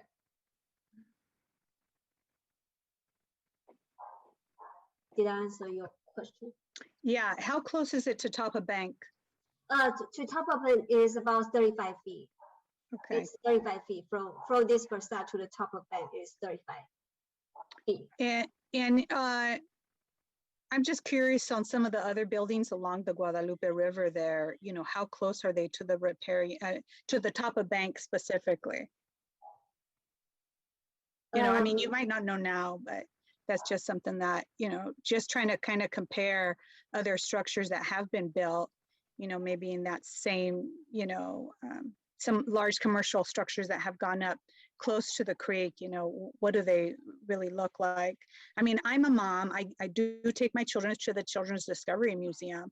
I love open space. I unfortunately, sometimes because of some homeless encampments and trash, I mean, even just to park around there. So I'd really like to see something as beautiful as this go up, but I also, would like to see, some protection of the creek there and see, how we could find some middle ground here. Of course, some other concerns that I have is clean and safe. And I know because there's the riparian corridor there and maybe like some wildlife lighting has to be a certain way, but because of, maybe, because of safety issues in that area, I'd like to see, more lighting, maybe not towards the creek, but lighting and something to make sure that it's safe for people walking to and from the Discovery Meadows to the place. And, one of the things that I'd like to see from the developer is like, how are you incorporating public art into the design and how you incorporating it there. So those are just some of the things, because there's the children discovery there, you might have a lot of families going over there. So of course, I'd like to see playground benches for adults or something that engages, something that's compatible with the Children's Discovery Museum, given that that's right next door. Just some of the things that I'm thinking about. Thank you, Commissioner Nellis-Wise. Commissioner Garcia? If I could answer. Oh, I'm sorry. I thought, go ahead, answer. Yes, thank you. I don't think she was finished. If I could answer. Okay, if I could answer and respond to your questions, Commissioner. We did engage with our biologist consultant to study the setbacks of other buildings along the riparian edge adjacent to ours. Our building, as stated by city staff, is providing a 35-foot setback for the above tower from the top of bank. The adjacent building next to us, 303 Almaden, as you can see on the plan, actually has a setback of 40 feet from the top of bank. And other buildings in the area, the range in the setback is between 40 to 46 feet from the top of bank. So very consistent with what we're providing. In terms of public art, yes, we are excited about public art. It is 1% of our development costs, and we are excited to partner with potential groups such as the Children's Discovery Museum to provide public art within our project or near the site. And we want to work with the community to develop that idea. Thank you. Thank you. Commissioner Garcia. Thank you, Chair Bonilla. So if I'm reading this correctly, my interpretation of the staff report is that the Habitat Agency clarified in their April 5th memo that there is no setback requirement because the parcel is already developed. That's what I'm seeing. That is correct. So we're good. that is only on the habitat. That is part of the habitat plan. But we, like I said, we had two other laws that we reviewed the project under, and those are also the finding under CEQA is such, and the finding under riparian policy is as such. Also at this time, staff would also like to clarify the motion on the table that's under discussion regarding potential deferral of or continuing this project to have Habitat Agency representative attending next meeting. Staff would certainly reach out and ask, and also staff would like to clarify what is the intent of having Habitat staff in the next meeting, so we can also get provide that information to Habitat Agency staff. Commissioner Young, can you answer that question for us, please? Yes, thank you, Chair. I think there's a contradiction between what the Habitat Agency said originally and then what they said in their subsequent letter. And the original letter said there was a difference in impact between a 35-foot setback and a 0 setback. The city staff is saying there's no difference. That's my understanding of what you guys are saying, is that we looked at the 35, but there's not really any benefit to that over what we have now, so why not go with what we have now? And I understand that argument, but it's in contradiction to what the original planner with the agency said. And the other thing I would just say, Chair Bonilla, is I think there's been a lot of good questions raised by the commissioners. So my intent is certainly not just to have a person there from that agency. I understand we can't compel them, but I just think there's been some good questions raised. And I think it would benefit us and the staff to, have some time to consider that. Thanks. Thank you. David, you had your hand up to answer the question. Feel free. Good evening. Thank you, Chair Bonilla and Commissioner Young. So David Keon, Principal Planner on the city's Environmental Review Team. I just want to briefly take a step back and clarify the position of the Habitat Agency and their relationship with the city and how we go through projects. So the Habitat Agency, we are an implementing entity of the Habitat Plan. We are the ones that make determinations as one of the implementing partner agencies. So, when a project comes through and once it's approved, it goes through the grading permit stage. As part of that process, they also submit the application for coverage under the Habitat Plan. We review those applications, package that up. We'll consult with the Habitat Agency, but then we submit that package to the Habitat Agency once all that is finalized and approved. So it's essentially we are implementing the Habitat Plan as a partner agency. However, the Habitat Agency does provide guidance on how to interpret the Habitat Plan, and it's, as Ty and others have already mentioned, it's a back and forth ongoing as we determine what these conditions mean. So what happened with this project was the city wanted to get clarification from the Habitat Agency on how Condition 11, which is the condition of the Habitat Plan that applies to riparian corridor setbacks, would apply to this project. And we went back and forth. The Habitat Agency, through our discussions, also had to go through their own agencies. They met with California Department of Fish and Wildlife through the Technical Advisory Committee. They've gone back and forth with other experts. And through that, they determined that the original clarification was premature. The clarification memo was premature based upon additional analysis and discussions, determined that this would actually not, this project, because it's already disturbed, the Condition 11 setbacks would not apply. And that's where we got this clarification memo. So this is essentially coming through that process that also involves other state agencies to get to this clarification. So I want to mention, just clarify, because it's not the city coming and making this determination. It's actually the Habitat Agency putting this clarification. David, thank you. Vera, your hand is up. If I can provide a little bit of clarity too. I worked on the Habitat Plan from about 2004 onward, and I was their first general counsel for about 1.5 years. So we set up the agency and everything else. There is no way in a plan that large that you can actually anticipate every question that may come up in that document and how to implement that document. And that was something as the city is a co-permittee with the Habitat Agency, with the cities of Gilroy, Morgan Hill, VTA, the Water District, in the county of Santa Clara on this plan. And we all received federal and state permits, and the plan was approved by those agencies, by the federal and state wildlife agencies. And so what we're doing is we're complying with permit requirements with the feds and the state.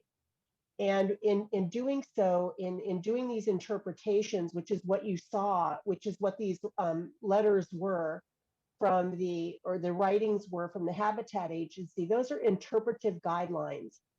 And those are guidelines that they had been doing now since actually even a couple of months before the plan was adopted. They started doing that because they recognized that they needed to interpret certain things in those plans. So what David Keon explained to you is that they do these on a consistent basis in cooperation with the federal and state government agencies that are the givers of the permit. This is a 50-year plan, one of the few out there that's that long. And it is for the preservation of habitat, but also is an incidental take permit, which means that if you follow the plan and the mitigation measures in the plan, you can disrupt some species and disrupt some of the environment, the habitat that they may live in. And this is for plants and animals. And so that are listed in the plan. We are a co-permittee, and this is the way that they resolve interpretive issues. And I have to tell you that just in my experience, in others working with other cities as well, just determining where a riparian corridor begins is one of the most contentious and difficult things for any agency to do. So I would completely expect an agency like the Habitat Agency to have to interpret that later on. We've had to do that environmental impact reports all along, and all, and San Jose is not the only one in that quandary. Vera, thank you for that. And as chairman, I will take this moment to also weigh in. And actually, Vera, your synopsis there is perfect segue. In my experience, particularly working with the city at one point, one of the things I have always experienced is just the highest level of concern when it comes to environmental issues.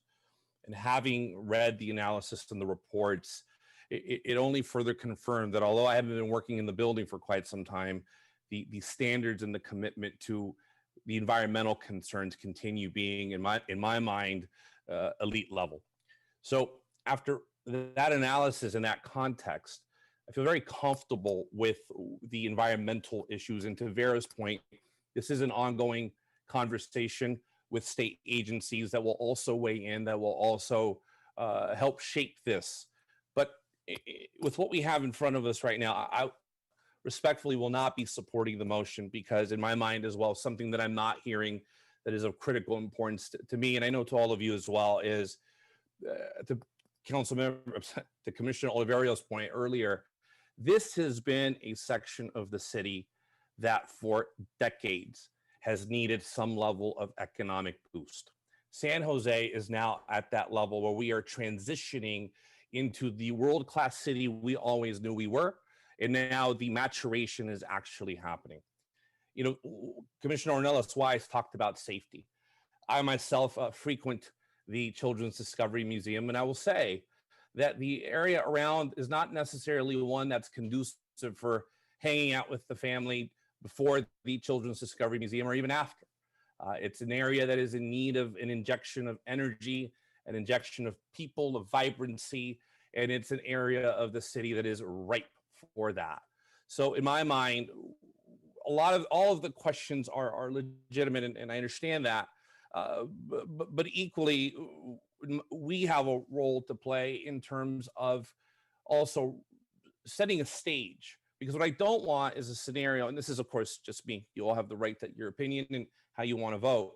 What I don't want is that the message that's being sent to the council is that we are more concerned with riparian rights. Not to say they're not important, or even the environmental in that area. And in my mind, there already are environmental hazards in that area, from the parking, from some of the things that are not as pleasant in that part of the river.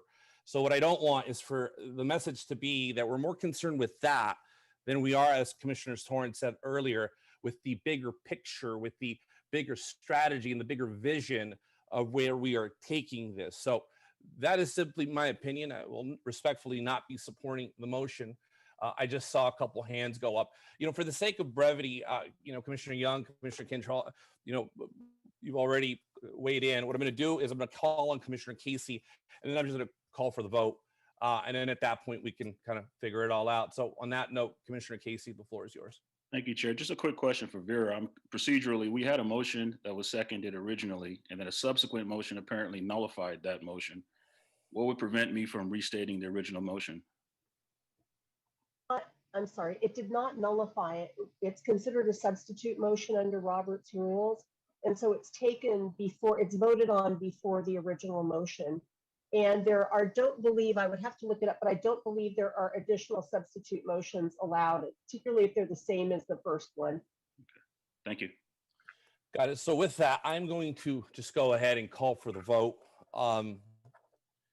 The motion on the floor is that we continue the item for 2 weeks, which would be the next Planning Commission meeting. With that, I will take a roll call vote, with me being the first one. I vote no. Commissioner Casey? No. Commissioner Cantrell? Yes. Garcia? No. Commissioner Garcia? No. Commissioner Lardenois? No. Commissioner Montañez? Yes. Commissioner Oliverio? Commissioner Oliverio? I don't think he's on the call anymore. Okay, He left the meeting. got it. Commissioner Ornelas Wise? No. Commissioner Torrance? No. Can you hear me? No. I can hear you, yes. No, Okay. no. Commissioner Young? Yes. Okay, and if I've got my the motion fails 6-2 with Commissioner Oliverio and Caballero out. I believe it's I did. 6-3, is it Yeah, not? yeah, Because no, there are 11 yeah, members. yeah, you're right, Yeah. 6-3. I was just gonna clarify when you jumped in. All right, so now, do we have a motion on the floor to approve staff's recommendation? Motion to approve. Casey, with the motion, do we have a second? Second.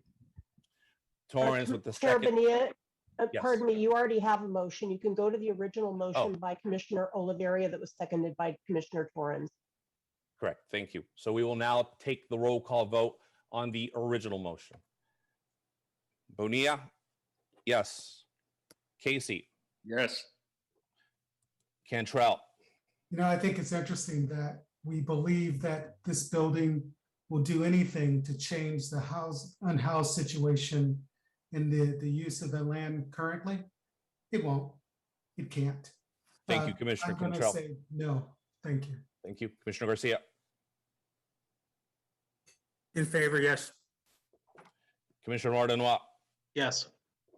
Commissioner Montañez?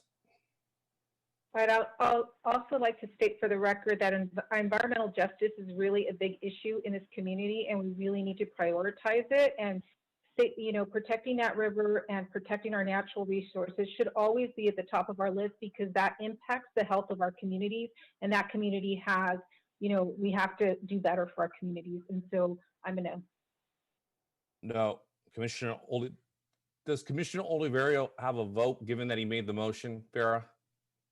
Not if he's not here. Right, got it, okay. Commissioner Ornelas Wise? Yes. Commissioner Torrance? Yes. Commissioner Young? No. All right, the motion.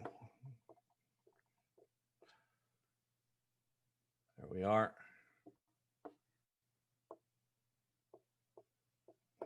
The motion passes with 6 in favor, 2 against, and 2 absent. 3 against, Chair. Sorry. We've got 2 up here. Young is at the bottom. Oh, Young, so sorry. 3 against. That's why I went to law school. No math. Thank you. Okay, with that, we will now move to item 4. See why I moved the item to the top? That's where all the action was going to be, right? So with that, we now move to item 4, the consent calendar. We are going to remove item 4B3 and item 4B6. Let us begin by removing Commissioners Young, Torrance, and Cantrell, so we can take up the vote for item 4B3. Okay, this time I'll get a call back, right? I think Jennifer will put you on a waiting room. Okay. Yes, so please don't leave the meeting. We're going to move you to a waiting room where you won't be able to hear or see the screen. Once these items are voted on, we'll go ahead and move you back. So please do not leave this meeting. Will we be able to talk to each other in our breakout room so we can get acquainted? No, you won't be able to. No. Darn, okay. Probably not. Thanks anyway. Okay, Before you do that, however, the commissioners need to state their conflict on the record. And I know they did that. I know some of them did that last time. Not sure if everybody did. So if we could do that, if you could bring them back, Jennifer, before before we vote or staff gives any report, then they need to state their conflicts on the record. All right, I'll state mine. Thank you, Chair Bonilla. So I do own Apple stock. I did sell it, but the transaction won't go through until tomorrow. So I'm just barely over the amount that you can own to vote on this. So good luck on the vote, everybody. Thank you, Commissioner Young.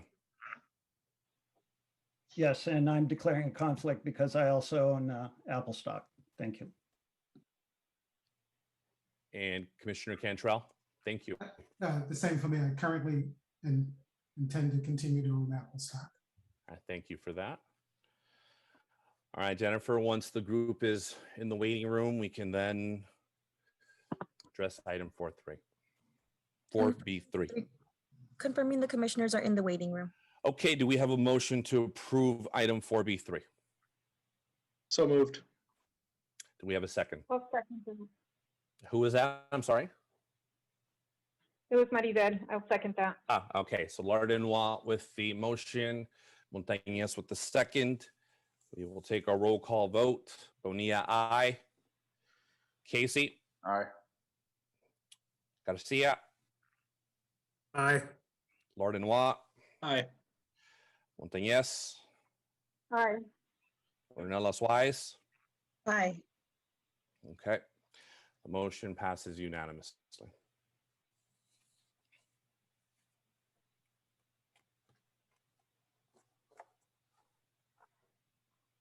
Are we doing the dots, Jennifer?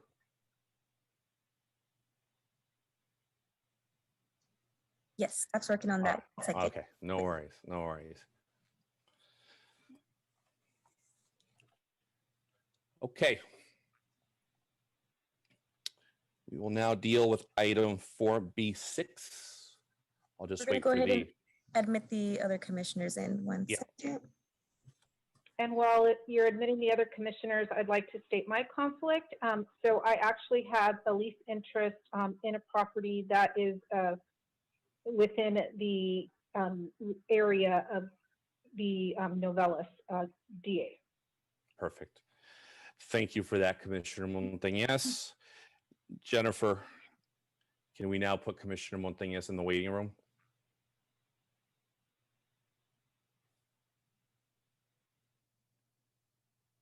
We're waiting for the waiting room.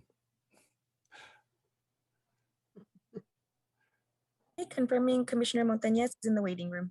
Thank you very much, Jennifer. And Barry, your hand is up. Did you want to say something, Barry? Excuse me, that must be a leftover from before. I'm really bad at lowering my hand once I put it up. Sorry about that.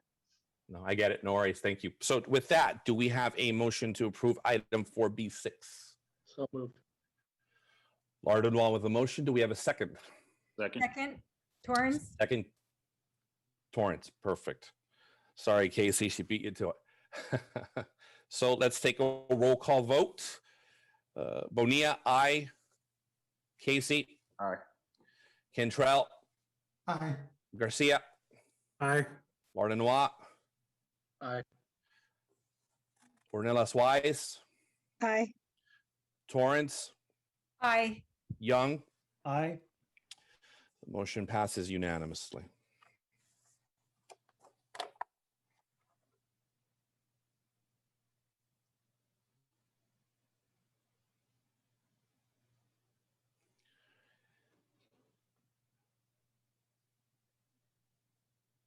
Okay, we can start bringing in Commissioner Montañez.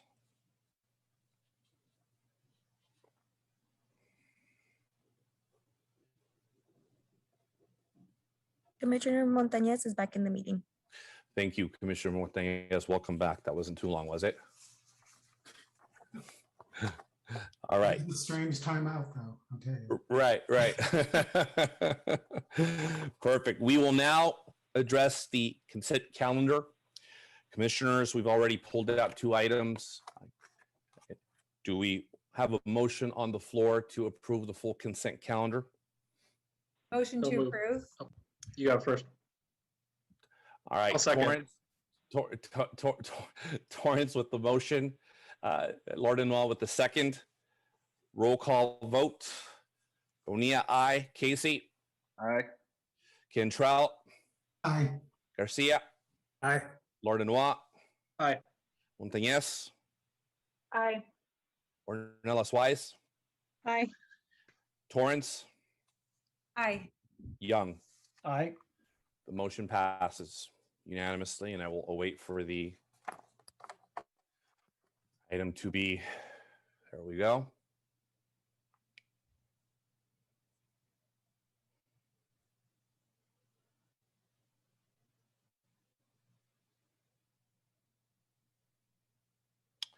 Okay, we will now go to, which this should get a lot clearer and a lot easier, item 2, public comment on items that were not on the agenda tonight. Again, public comment for items that were not on the agenda tonight. Jennifer, do we have any public comment on non-agendized items? No, we do not. Thank you. We'll now move to item 3, deferrals and removals from calendar. Staff, do we have anything? No items? Do we have any items for deferral or removal from calendar? The answer is no. At this point, it's just a formality. Anyway. All right, we will now move to item 6, referrals from city council, boards, commissions, and other agencies. Do we have any of the above? Staff? None. Great.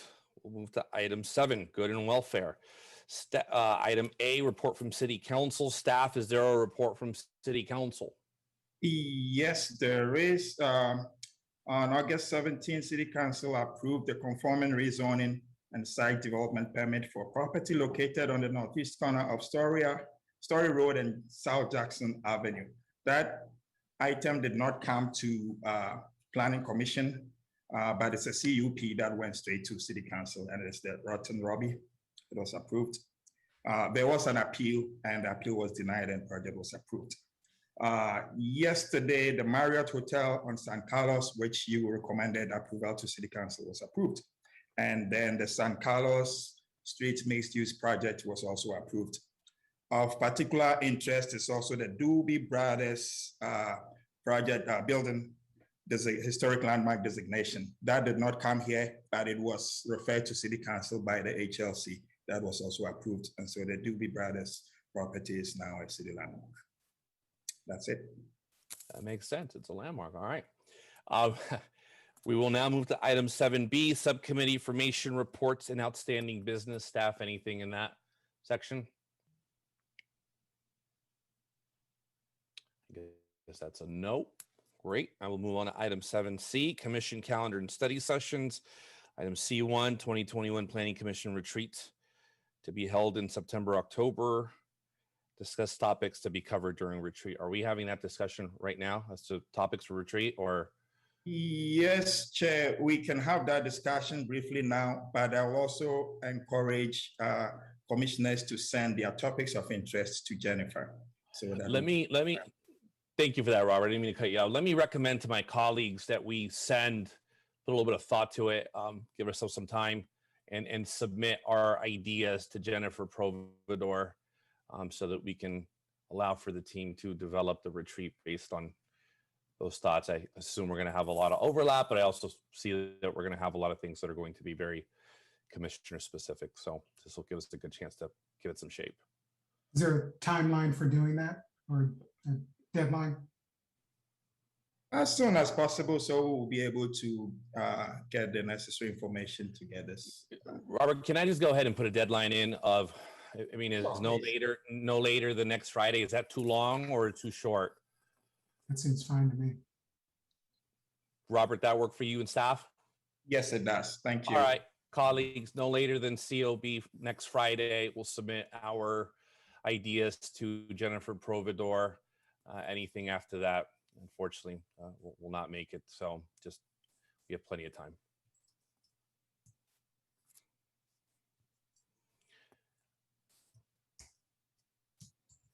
Ms. Doe, I see your hand is up. Hi, thank you, Chair. I apologize for doing this because I missed it earlier on the consent calendar, but I did want to clarify that staff would recommend dropping item 4C, CP 21-006, for the purposes of restating the accurate project description of this off-sale of alcohol proposal. In the agenda, we noted that it was off-sale of beer and wine, but the applicant is actually proposing the off-sale for the full range of alcohol. And therefore we'll drop this item, renotice it for a future planning commission hearing. Thank you. Okay, the problem with that is though, that there has already been a motion to approve it. And so what I would ask is that someone on the commission make a motion for reconsideration of item 4C. And at that point, you just move to continue it to a future hearing. Do you know when it's going to come back, Sylvia? So if we were to renotice, I would say probably 2 weeks, or not 2 weeks, 2 hearings from now. So late September.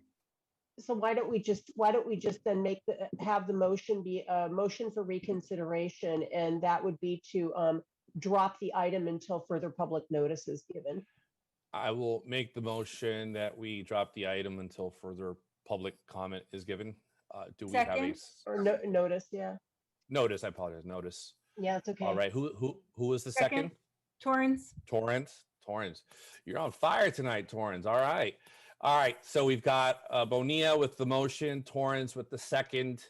Roll call vote. Bonilla, aye. Casey? Aye. Cantrell? Aye. Garcia? Aye. Martinois? Aye. Montañez? Aye. Ornelas Wise? Aye. Torrance? Aye. Young? Aye.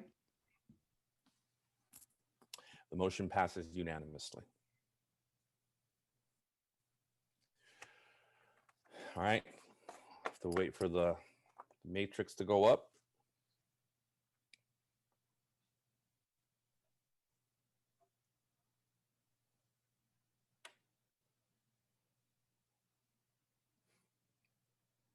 Toughest vote of the night.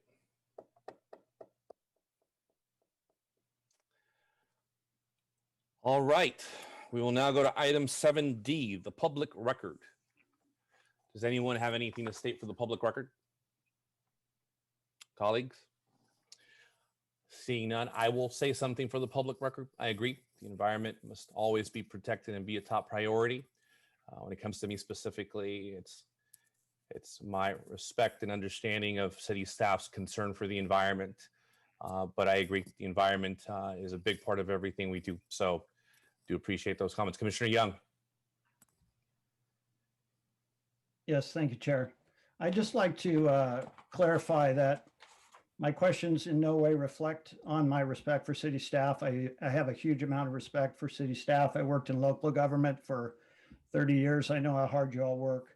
And the only other thing I would say is I hope that the approval of this project does not serve as a precedent for other projects to be able to build this close to the Guadalupe River, especially when, from what my understanding is, both Google and the Wasway project have already agreed to a larger setback. So